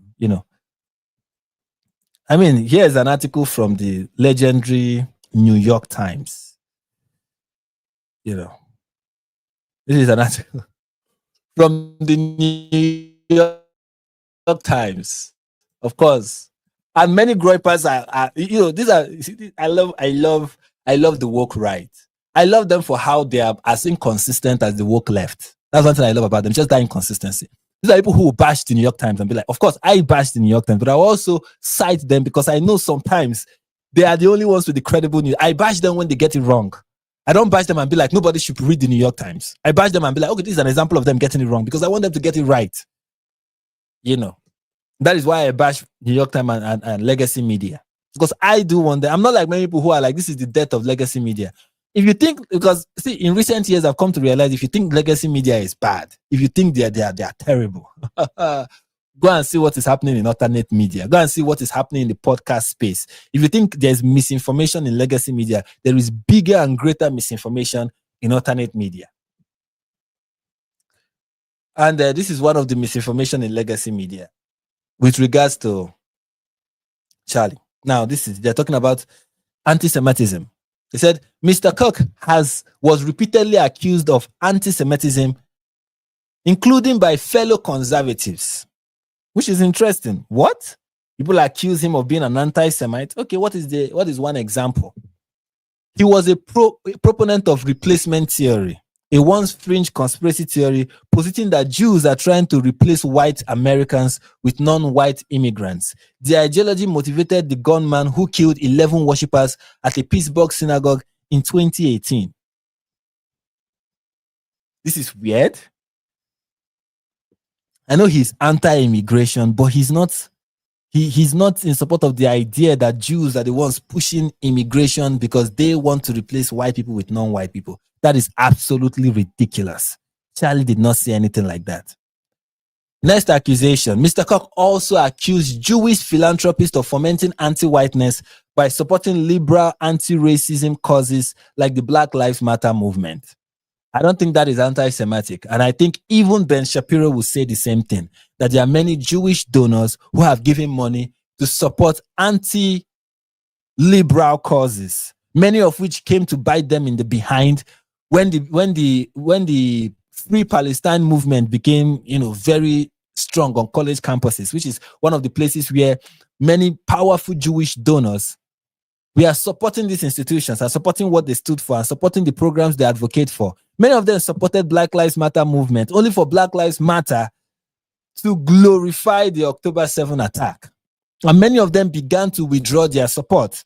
And when that happened, Charlie used that opportunity to point out the fact rightly, correctly, that there's so many people in the Jewish community who have been very woke. See, it needs to be said, okay? And it's the truth. That's especially in America. Just like how many white and black people vote Democrat. Like a huge percentage of the black votes go to Democrat. In the same vein, a huge percentage of the Jewish vote go to Democrats. When it comes to liberal causes, ADL, Black Lives Matter, and all whatnot, Jewish donors have donated greatly to those causes. And it is important to point it out. And I think October 7 was a wake-up moment for them to realize that what they are supporting is something that will destroy them. Maybe they did it thinking that, if we appeal to these people, they are going to defend us from, Nick Fuentes. But it's important to point that out. And also, it is also important to point out that many liberal secular Jews in Western countries, not a significant number of them, but a good number of them, are anti-Zionist. Especially secular Jews. A good number of them are anti-Zionist. I mean, just off the top of my head, John Stewart. That's his name, Abby. Yes, that's his name. That's an example of a Jew who is anti-Zionist, who is against the nation, who is heavily critical of the nation of Israel, who, if you ask him, will say, I don't think that nation should have existed. Who will heavily condemn, look at what is happening in the occupation in the West Bank.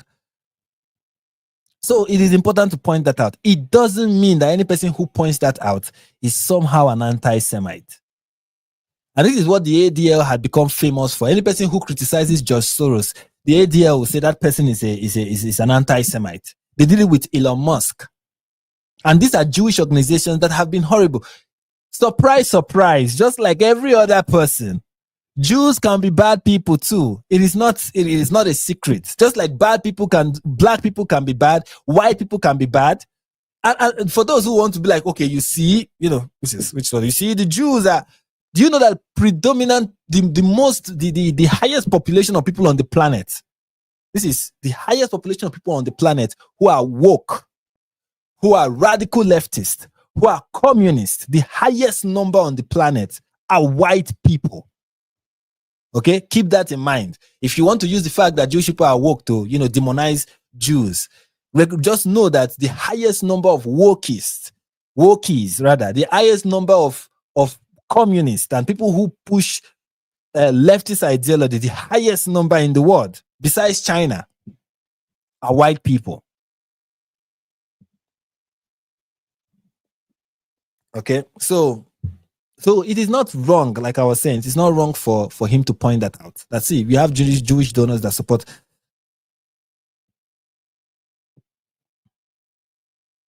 support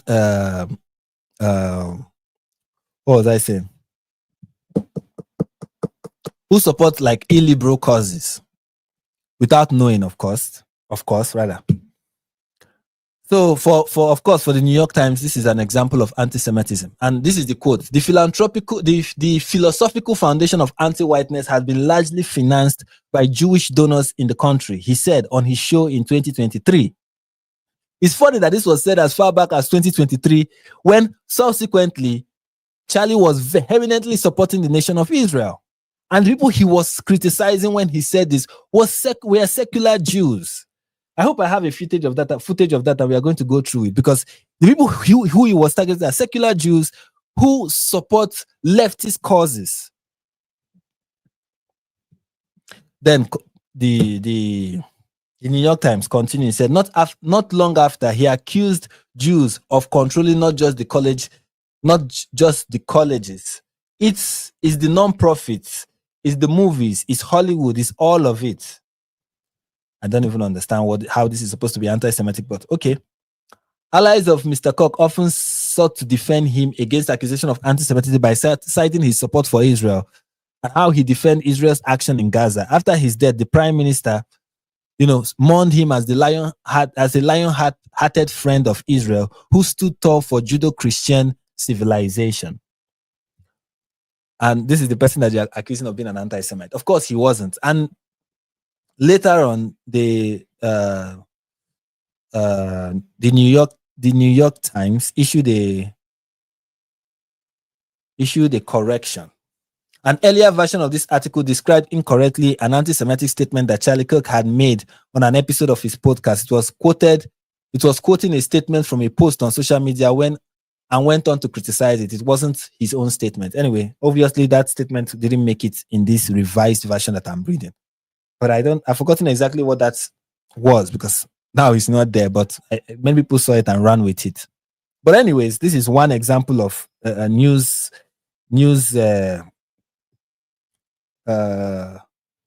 publication claiming that Charlie Kirk was kind of anti-Semitic.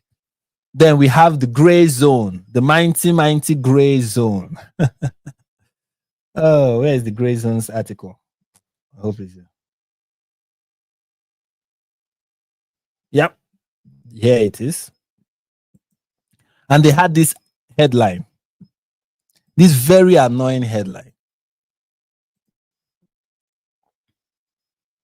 that says, Charlie Kirk refused Netanyahu's funding offer, was frightened by pro-Israel forces before death, friend reveals.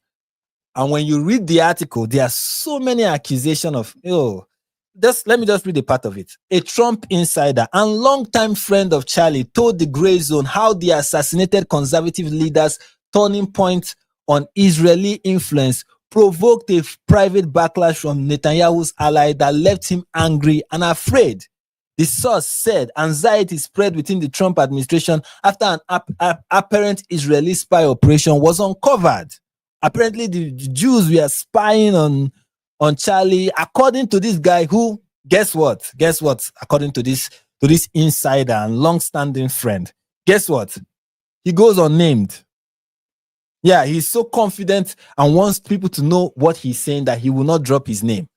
Look, I think at this point, all these people who would rather be anonymous should remain anonymous, both in words and both in what they want to say and who they are. If you are going to be anonymous, just spare the word, do the world a huge favor and keep quiet. If you are not brave enough to put your face out there and say, yes, this happened and I was privy to it, at least be like Candice Owens, put your entire life at stake, than to cower and hide and say nonsense like this and then ferment this nonsense.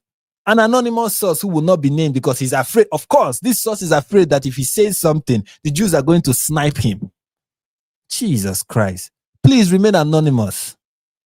I thought probably, the death of Charlie was going to make people brave, but it made them cowardly and stupid to come and do this kind of nonsense. You want to make claims like this and you want to report it in the gray zone, at least put your face and your name out there so that people can rightly attack you.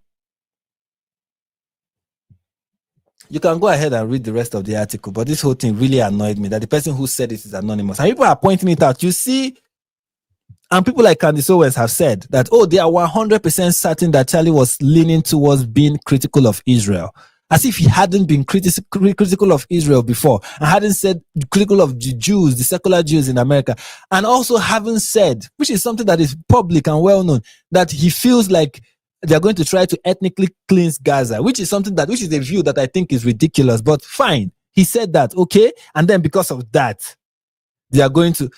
These people are ridiculous. These people who say these things are ridiculous. Maybe they don't know this, but Candice Owens and Tucker Carlson used to be pro-Israel. Both of them used to be pro-Israel. They used to be anti-Islam. They used to be. And they turned.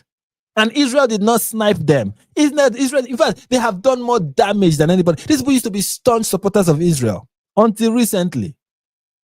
Starting with when they lost their jobs.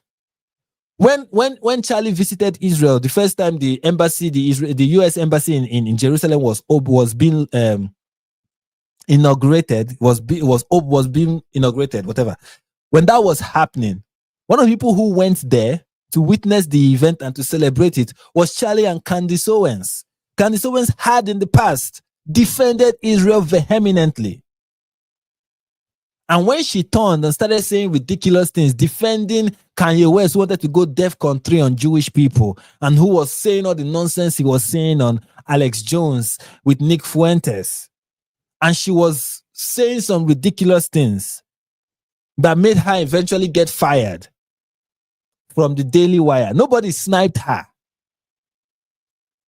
Nobody sniped Tucker Carlson when he had his interview with Kanye West and was saying, then it was leaked that some of the footage of the interview that was cut out had him and Kanye West saying pretty anti-Semitic things.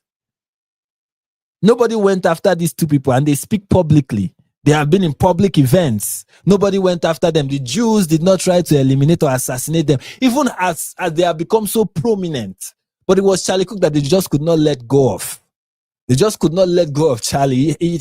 These people have not assassinated. The Jews, who are experts in assassination, obviously, have not gone to assassinate all the European leaders who have turned on the Jews and are like, oh, you need to give all the aid in the world to Gaza. You need to stop this war. You need to call for a ceasefire immediately. The Jews that are experts in assassination have not gone after these leaders. They leave all these prominent, important people.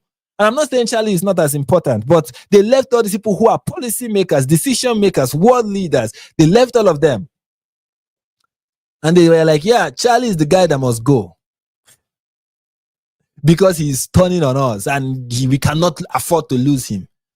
And then they left, and the Mossad left monitoring the president of Iran and the Islamic regime in Iran. They left looking for the Houthis and monitoring all the bad actors in the Middle East. They left spying on Iran to know if they still have nuclear weapon capacity. They left all of that. Mossad left all that important job to be spying on Charlie. That was their priority. That was topmost on their list. They left all of that. They left looking at the West Bank to know which crazy person is going to make a move. They left that, all that important issue, trying to figure out where these Hamas leaders are in Gaza. They left all of that, trying to gather intelligence so they can wrap up this war and end it fast, because they know the faster they end this, the better it is for them. They left all these important issues.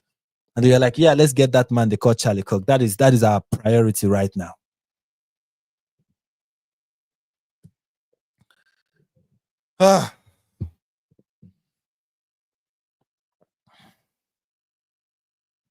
And another interesting thing is, I am very sure that there is a likelihood, a strong likelihood, I'm very sure, but I perceive that there is a likelihood that there are so many people who are pro-Israel, who we are donors and who we are part of Turning Point USA and even Turning Point UK, that didn't like the fact that Turning Point was platforming Tucker Carlson. I will not be shocked if that is true. I suspect that it is true. And I'm like, so what? And they were pressuring Charlie. They probably were pressuring him. They could not stand for it. And there was probably pressure in that front. I don't see it as anything that is scandalous. If I was in Turning Point USA, if I was a part of that organization, and I constantly see Tucker Carlson going on stage and talking all the nonsense he's talking, I will not be happy. I would definitely not be happy. And if I'm close to the leadership, I will air that out and be like, I can't be part of this. If you people keep bringing this guy on, I cannot be part of this organization. I will say that. And there is nothing unreasonable and unsensible about that.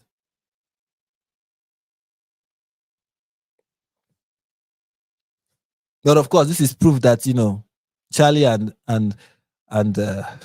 Israel was having a fallout.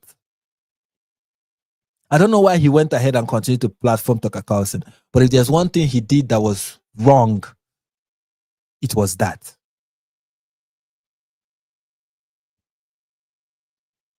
It was that. But it's not, we shouldn't let any of that cloud the fact that he really was a staunch supporter of Israel. He really was a strong supporter of Israel. And I think it is best for him to be remembered that way. Not the way these vultures want him to be remembered as. I mean, let's just look at Syrian girl, for example. You may not know the Syrian girl, but this is a anyway, they say we should not be using insightful rhetoric and violent rhetoric. But if I can be permitted to use it, this is somebody who is a terrorist apologist.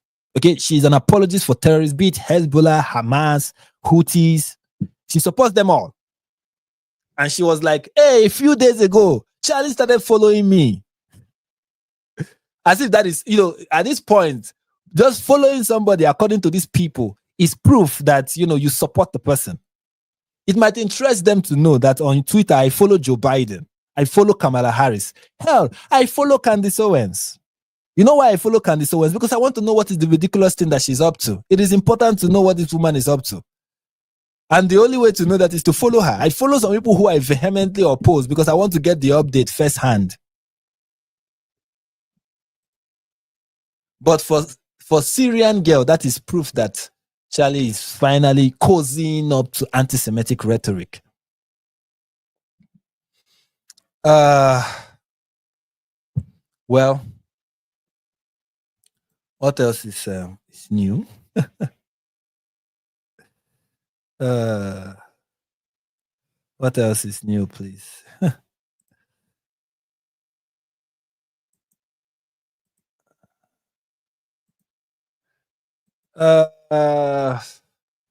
Okay. Last person we need to look at is Candice Owens. I think we should just go through Candice Owens' tweet.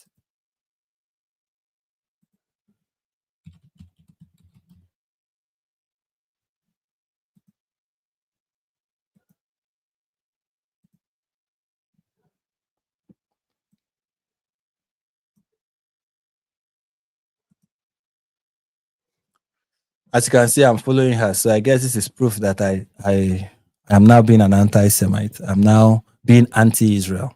I'm now recognizing me following Candice Owens right now is proof that I believe that Brigitte Macron is a man. Because I follow her. Anyway, let's start from where this woman's craziness has started. And I believe that there is more that she's posting because just dangerously posting online is something that she's very notorious for. So after Candice Owens was done mourning, this is the last tweet about mourning that she ever did, mourning the assassination. After that, the next thing that came out of her Twitter is the Fed immediately interjected and took over the case from local police department. If they had wanted to catch Charlie's killer, they would have immediately publicized all pictures and videos, and the internet would have solved it in minutes. The desire was never there. Yeah, they should have left it to the internet to solve the murder, but they did not. They decided to try and solve it themselves, to do what exactly they are supposed to do. But they did not, because they did not desire to solve this case. If they wanted to solve this case, they would have left it to the internet to solve it. That is the brilliance of Candice Owens. That is just one. Second, she's replying to somebody who said, this is a Phil Holloway, who said, so Tyler Robinson was communicating with someone on Discord prior to and about the assassination of Charlie Kirk. Someone provided him with the rifle. This means there were others involved. That's a conspiracy. More arrests need to be made. That's what he said. Which is kind of, a reasonable observation. You'd be like, I don't think he acted alone. Where did he get the rifle from? What about the other people that he was communicating with, according to, even though they were not part of the, they were not conspiring with him, right? They were not co-conspirators, but they assisted. Maybe not knowing what he was involved in, but they need to be, people need to be asked, okay, who were you communicating with, and why did that person? It's a fair observation to make. But fair observation in the hand of Candice Owens will mean something else. And this is what it means for her. Correct. More people are involved, and we need to know whom. A lot of school shootings are related to Discord chats. So there is an underground emerging, and we need to know who the directors of it are. The directors of it. You're already insinuating that there is a director. Do you see how Candice Owens talk? We need to know who the directors are. This shows that there is a director. What are you saying? There are other people involved. Interpretation for Candice Owens. There is a director, and we need to know who the directors are. Hey, maybe there's even somebody who procures people for this kind of stuff. And Candice Owens need to know who those people are because, as an American, she needs to know. Here's the next one. Bibi Netanyahu lied about the content of the letter Charlie wrote to him in May. It was a lie by severe omission, and it isn't sitting right with me. Yeah, please. He held the letter in his hand and propagandized it. He should publish the entire thing. How about no? Get out. Who are you? Like, what about he doesn't publish the entire thing? What about he chooses to let you know the part he wants to let you know? And why do you need to know the entire content of it? Oh, you want to look for a part that you twist, of course, and say, you see, this is proof that he was critical of Israel. And for those who don't know, this is the what she is reacting to.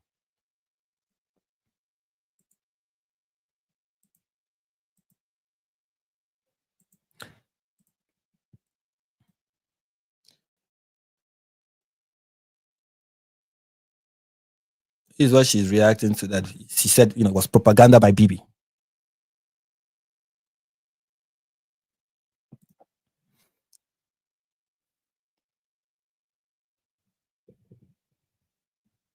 Minister, you have your own memories of Charlie Kirk. Please share them. Well, Harris, before I do that, I have to say that we're just heartbroken. Myself, my wife, my family, my son, actually, on his 2019 visit to Israel, had lunch with him and his wife, Erica. We're shattered first as human beings because a great human being has been taken from us. Was an extraordinary friend. He said, he wrote me a letter on May 2nd this year. He said, one of my greatest joys as a Christian is advocating for Israel and forming alliances to defend Judeo-Christian civilization. A few weeks before the tragedy yesterday, I called him and I spoke to him and I said, please come to Israel. I invited him to Israel. And sadly, that visit will not take place. But he was a defender of our common Judeo-Christian civilization. He was unbelievably excited to walk in the footsteps of Jesus here. He valued our bond, the bond between America and Israel. He did so many things to defend free speech. He had his truth. He stood up for it. But he said, you can come and debate me.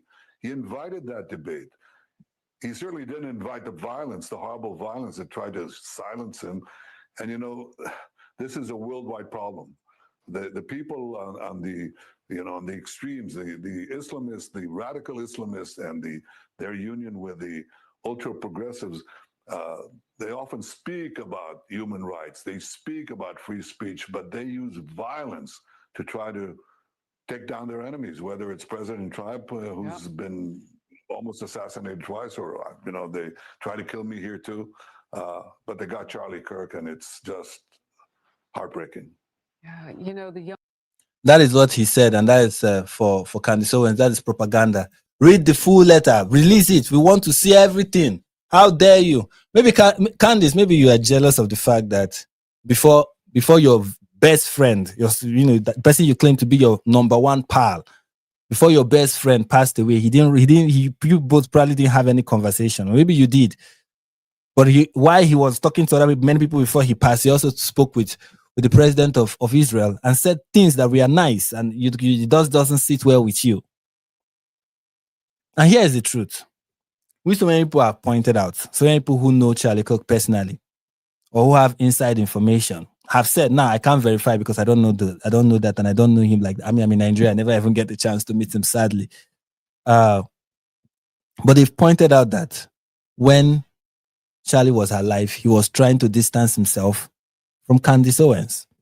I'll give an example of that. This is from a post on Twitter. And this person said, his name is A.G. Hamilton, whatever. I know for a fact that Charlie Kirk had been privately distancing himself from Candice and the extreme bigotry that she regularly spreads. He had multiple conversations with people about it, especially after she attacked Trump's family. This is what somebody said. Now, of course, the guy is no longer alive to confirm or deny anything, so anybody can make any assertion. But I will not be surprised if this is true. And here is a video of Charlie responding to somebody. He was responding to somebody who was asking him a question about Candice Owens. And this is what he had to say. Thank you for coming, Charlie. And I had a quick question about anti-Semitism online. Another question here they asked about Candice Owens. And, I'm a big fan of you. I was a big fan of her. But she's obviously been going down this anti-Semitic bent. And through her, I'm kind of finding out about these other characters online, like Nick Fuentes. I'm sure you've heard of him. And these people, they've been active for a long time. And it seems like they've just been ignored, which is working. But now they're kind of surging in popularity. And as someone who I enjoy watching your debates, are they people you'd be willing to engage with and maybe shut them down in a way through a debate or something like that? Well, I mean, I'm going to debate Candice. But no, look, I'll debate anybody that shows up at our campus events first and foremost. But I do want to take what you say and extrapolate that there is a corner of the internet of people that want to point and blame the Jews for all their problems. Everybody, this is demonic and it's from the pit of hell. And it should not be tolerated, period. But it goes to a structural problem of an entire generation that has economic resentment. They don't own anything. They're not getting married. They're not having children. They're depressed. They're anxious. They're staring at their screens all day long. And all of a sudden, your extrapolation of all that is, well, it's the Jews' fault. That is sloppy and shallow thinking. And not only that, they say, oh, it's the Jews' fault. Okay, let's kind of play this out. Well, tuberculosis, that used to kill about 1 billion people. It's a group of Jewish scientists that came up with the antibiotic that cured tuberculosis. How about CPR, the MRI machine? There's over 500 million lives that were saved over the last 50 years because of people that were Jewish scientists that were working on things. They'll never say thank you to the Jews, but they'll always say shame on the Jews. Weird how that works. And finally, they always blame the Jews for stuff. Jewish people are an ethnicity. So therefore, definitionally, you have people that are secular, Orthodox, religious, that are all over the spectrum. You're trying to blame an entire ethnicity for a singular problem. Hold on, let's take a step back here. Instead of that, what could you possibly do in your own personal life to improve your own state of being? If you are blaming 0.02% of the world's population for all of your problems, that is not going to be good for your soul. It's not good for your psychology. It's not good for your future in any way, shape, or form. And so I would just say this, that any young person that goes into this hyper online brain rot, you are serving yourself over to your own demise. You are serving yourself into a suicide mission that will not make you happier and not make you healthier. Instead, here's what your attitude should be. Your attitude should be like, I can't own stuff. I got it. Can't own a home. I'm not getting married. I don't know who to date. Said, wow, The challenges are immense. I'm going to now overcome all those challenges and go on an adventure. I'm going to prove everyone wrong. I'm now not going to be a victim. I'm going to be a victor. I'm going to dig deep. This is still a great country. This is a free country. I'm going to use my agency. I'm going to use my ability. And I'm not just going to go point in the corner and be like, I'm overweight because of the Jews. Women don't want to date me because of the Jews. How about this? As Jordan Peterson would say, sit up straight with your shoulders back, follow the rules for life, make yourself interesting, learn something new every single day, and instead of pointing at a small group of people and engaging in this brain rot, become a better person. You'll be a happier and healthier, more joyful and productive person of the country. And that is what Charlie had to say about people like Candice Owens. That is what Charlie had to say about people like Candice Owens.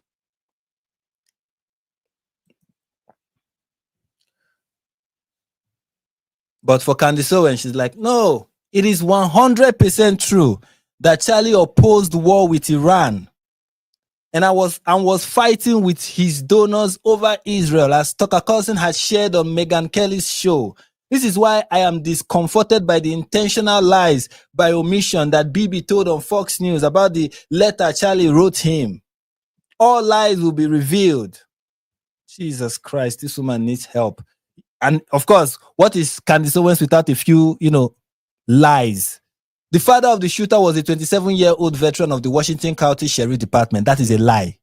Okay, that is categorically false. It's not true. Yes, it was spreading at the time, but of course, Candice will not even correct her statement. She will just run with it. We need to continue to ask questions about absolutely everything. I want to know everything that there is to know about everyone around this kid. Well, you just got a very good misinformation. He's not a 27-year veteran of the Washington County Sheriff Department. He's not. He is not. Yes, a news article to that effect. For those who will be wondering, source, bro. I'm here to give you that.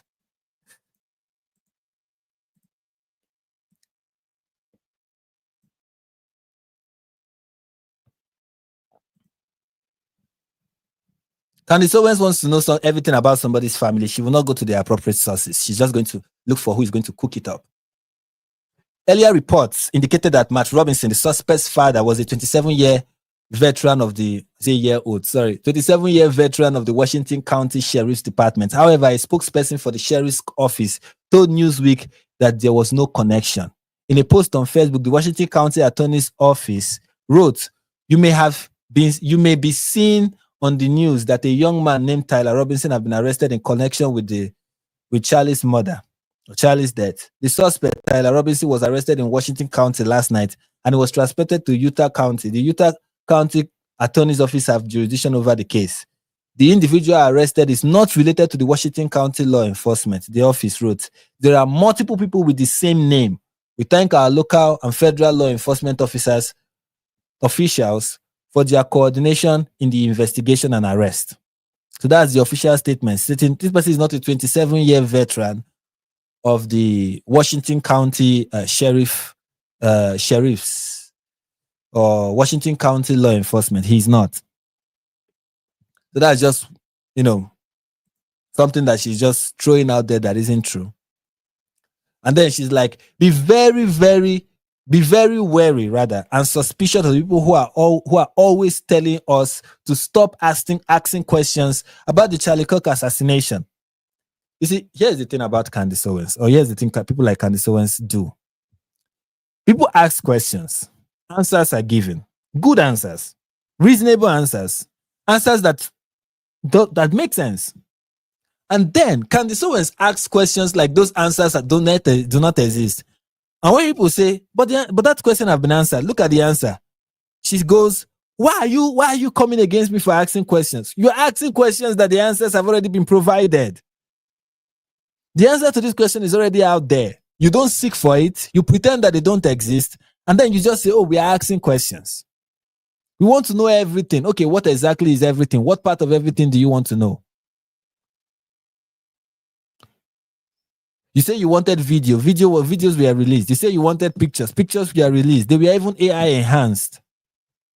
Now you are asking for the discourse log And Discord said they've deleted his account.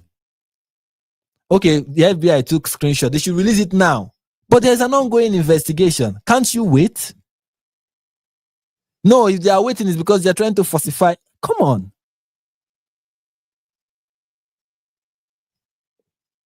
No, she's an American, and America owes it to her to tell her everything. Even when it might interfere with the investigation that is ongoing and how they are trying to make a case so they can take this to trial and do everything that needs to be done. You know, in some of this information, there's need for redactions. No, everything should just be released because Candice Owens says she wants to know, she deserves to know, she has to know, she needs to know. You know.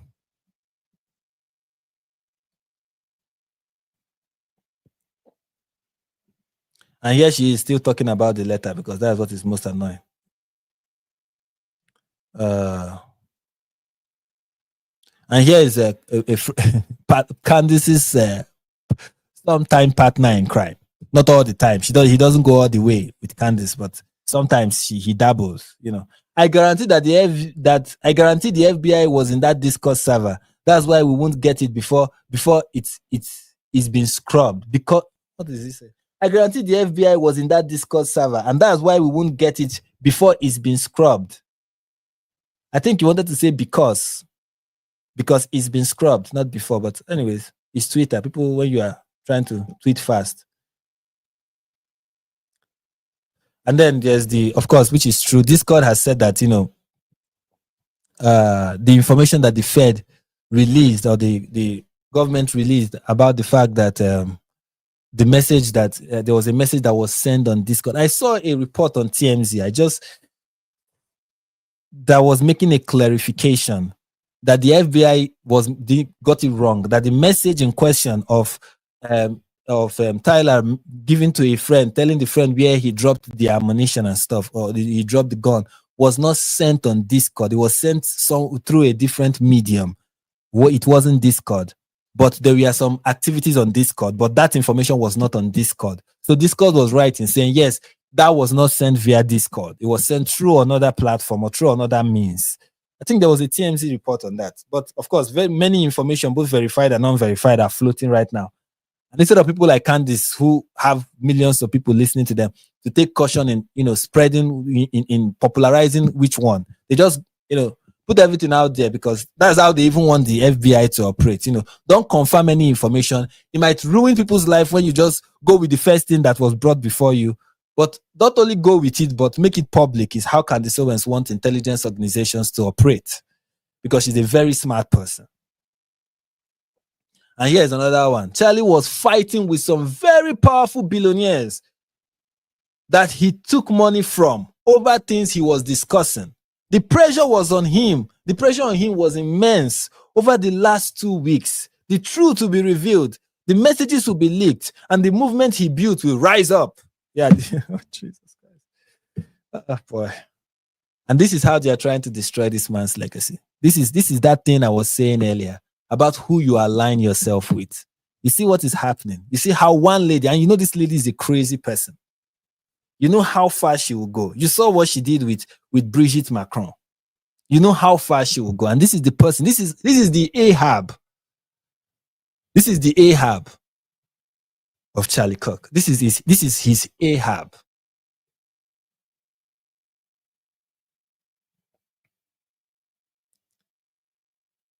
This is his Ahab.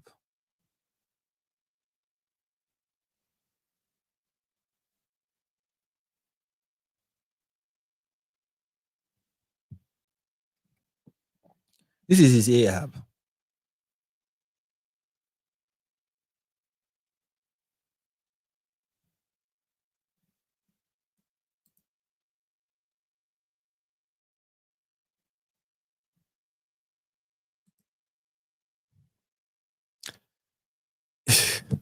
Did you just see it? I didn't even see that in a post. This was not something I was intending to highlight. So Candice Owens said, all lies will be revealed. And then somebody replied by saying, your day will come. Meaning, your day will come where your own lies will be revealed. In fact, he had to make the clarification, but I could see that that's clearly what he was saying. He said, to be clear, this is not a threat, but an observation of the fate of all Nazis, past and present. But maybe she. And then people are like, "Oh, you see, you're talking about assassination." No, see, your day will come, which is all lies will be revealed. Your day will come. The day of your lies being revealed will also come. And how was it interpreted? Israeli threatens to shoot Candice Owens in the neck, according to Syrian girl. That's what he was saying.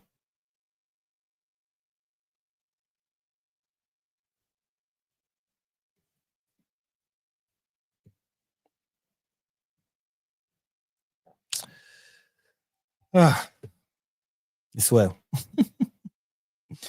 It's well.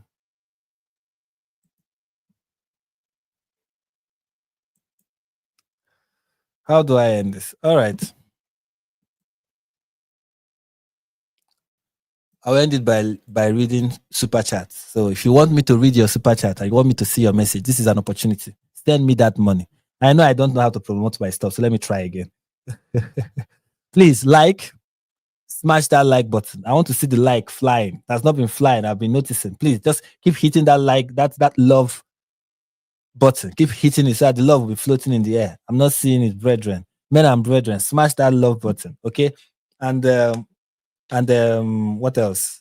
If you are not yet subscribed to the channel, if you are new, please don't leave without subscribing. Subscribe. Please listen to what John is saying in the comments, okay? John wants you to subscribe, so please go ahead and subscribe and send me super chats so I can read them as we are closing. Okay, this is your, I know I don't pay attention to super chats like that, but I can see all of them. Okay, and I will go through all of them before the end of this live stream. Send that super chat. Make me rich. Okay, if you know any person who is working for Mossad, tell them to send me money. Okay, I am for sale. And what else? Please. Also, you can send me money because when you send me super chat, YouTube takes like 40%, and I know we don't support YouTube over here. So go to support me directly in a platform that will not take 40% of my money. Go to buymeacoffee.com. buymeacoffee.com/NIGPERPECTIVE. That is buymeacoffee.com/NIGPERSPCTIVE. That's buymeacoffee.com/Nigerian NIG perspective, rather. So yeah, I know John will soon post it on the what is it called, on the live chat, and I will highlight it so that you can go there and send me money. I'm more interested in your money this period. Okay, I am very interested. What was I? Yeah, you see, this is why I love John. He doesn't disappoint. But you can also send the super chat so that we can go through them. I'll also go through some comments. I don't know how many of the comments I'll be able to go through, but I'll go through some of the live comments, or live chat rather. Okay, so this is what Charlie had to say about the nation of Israel.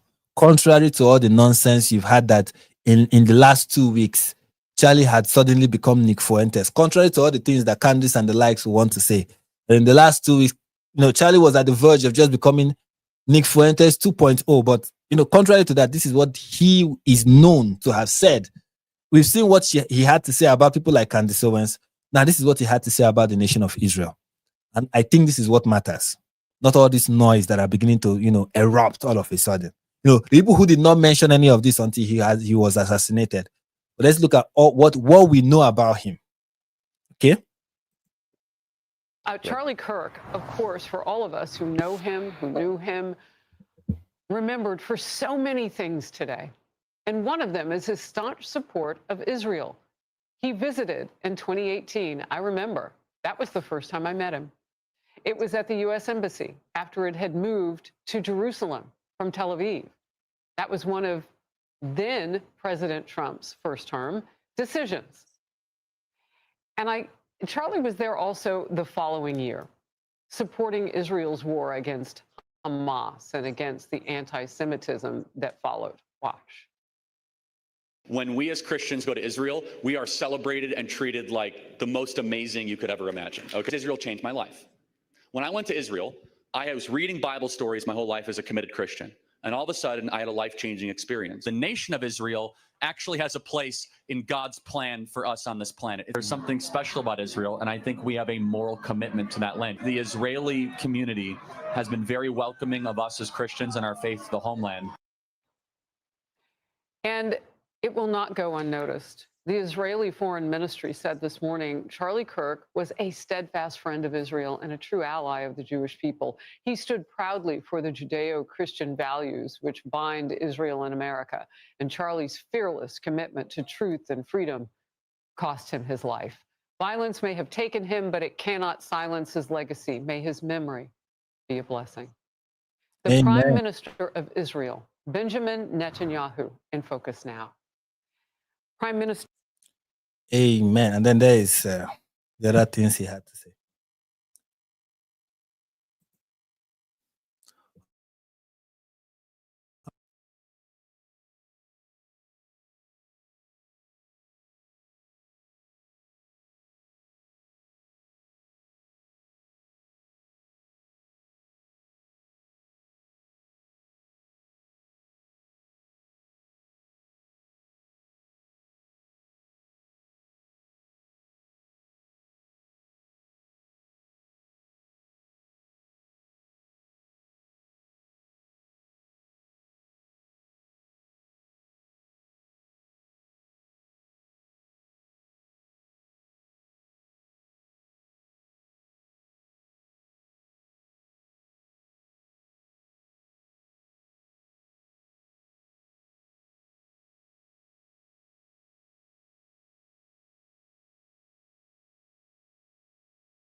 Can you hear me?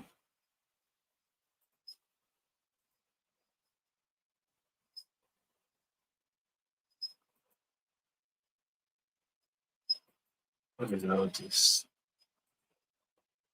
All right, so let's put this. Audio.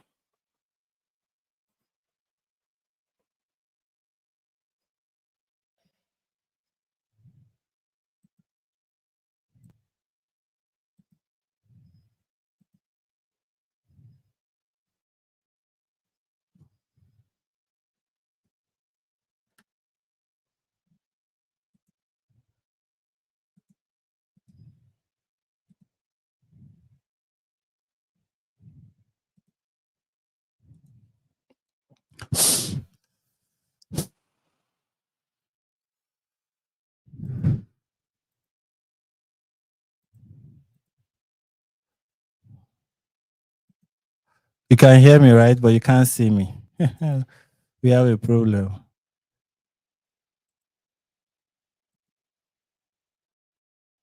All right. Sorry. Sorry about that. You can hear me and you can see me now, right? I don't know what's happened. I'm not pacing around. I'm not pacing around the room. I'm not pacing around the room. It was, I don't know, something just happened with my setup. I don't even know what happened. It just. Sorry about that. Sorry about that. It was just when I was about to read John's, you know, as I was about to read it, it just went off. What happened? What did you send me, John? Anyway, so he said, love you, my brother. Thank you for everything you do. God bless you and your family. Thank you so much, John. I really appreciate everything you do.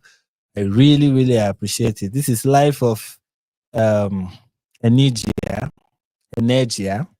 Thank you for this $2 super sticker. And we have Joshua Wooden. Charlie Kirk is our generation's William F. Buckley Jr., who expelled anti-Semitism from American conservative movement 1955 to 2008. Yeah, he tried. He tried. Not the most effective in that aspect, but he tried. So yeah, those are all the super chats. We had 3 and I've read all of them. And I want to read one more from, although it's not a super chat, but it's just a live chat. When Israel is silent, see, Israel is hiding something. When Israel answers, see, Israel is hiding something. Of course, you're damned if you do, you're damned if you don't. That's kind of how it works. You're damned if you do, you're damned if you don't. Whatever it is that you do, they're always, if Israel sneezes, oh, that must mean something. If Israel doesn't make a sound, oh, why are they suddenly quiet? You know. I did, right? But now you see me. Now you see me.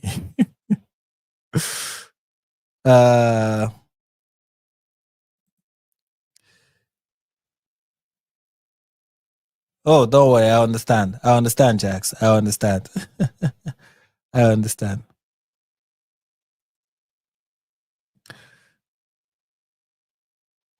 Anyway, so yeah, that's all I have for you. If you have more you want me to react to, let me know. But better do it quickly because I'm about to end this. Oh, how long have we gone? This is 2 hours. Okay, I think it's time I end it. And thank you all. Thank you so much. Remember, if you've not yet subscribed, subscribe. And those who are subscribed, thank you so much. Thanks to everyone who comes for every live stream and watch, even when we are like 33 that are live. You know, I appreciate every one of you. You guys are the best. Your guys are exceptional. Today is Sunday and I have to sleep and get ready for service. I hope you attend church. If you are a Christian, if you are not, you should consider Jesus. He's your Lord. He's your Savior. He died for you to give you a new life. And come to Jesus. Come to Jesus. He will make your life meaningful. And he will take away your sins and he will bring you closer to God. I said I should mention that. And with that, thank you all. I really appreciate you all. And I hope to see you next time. Peace.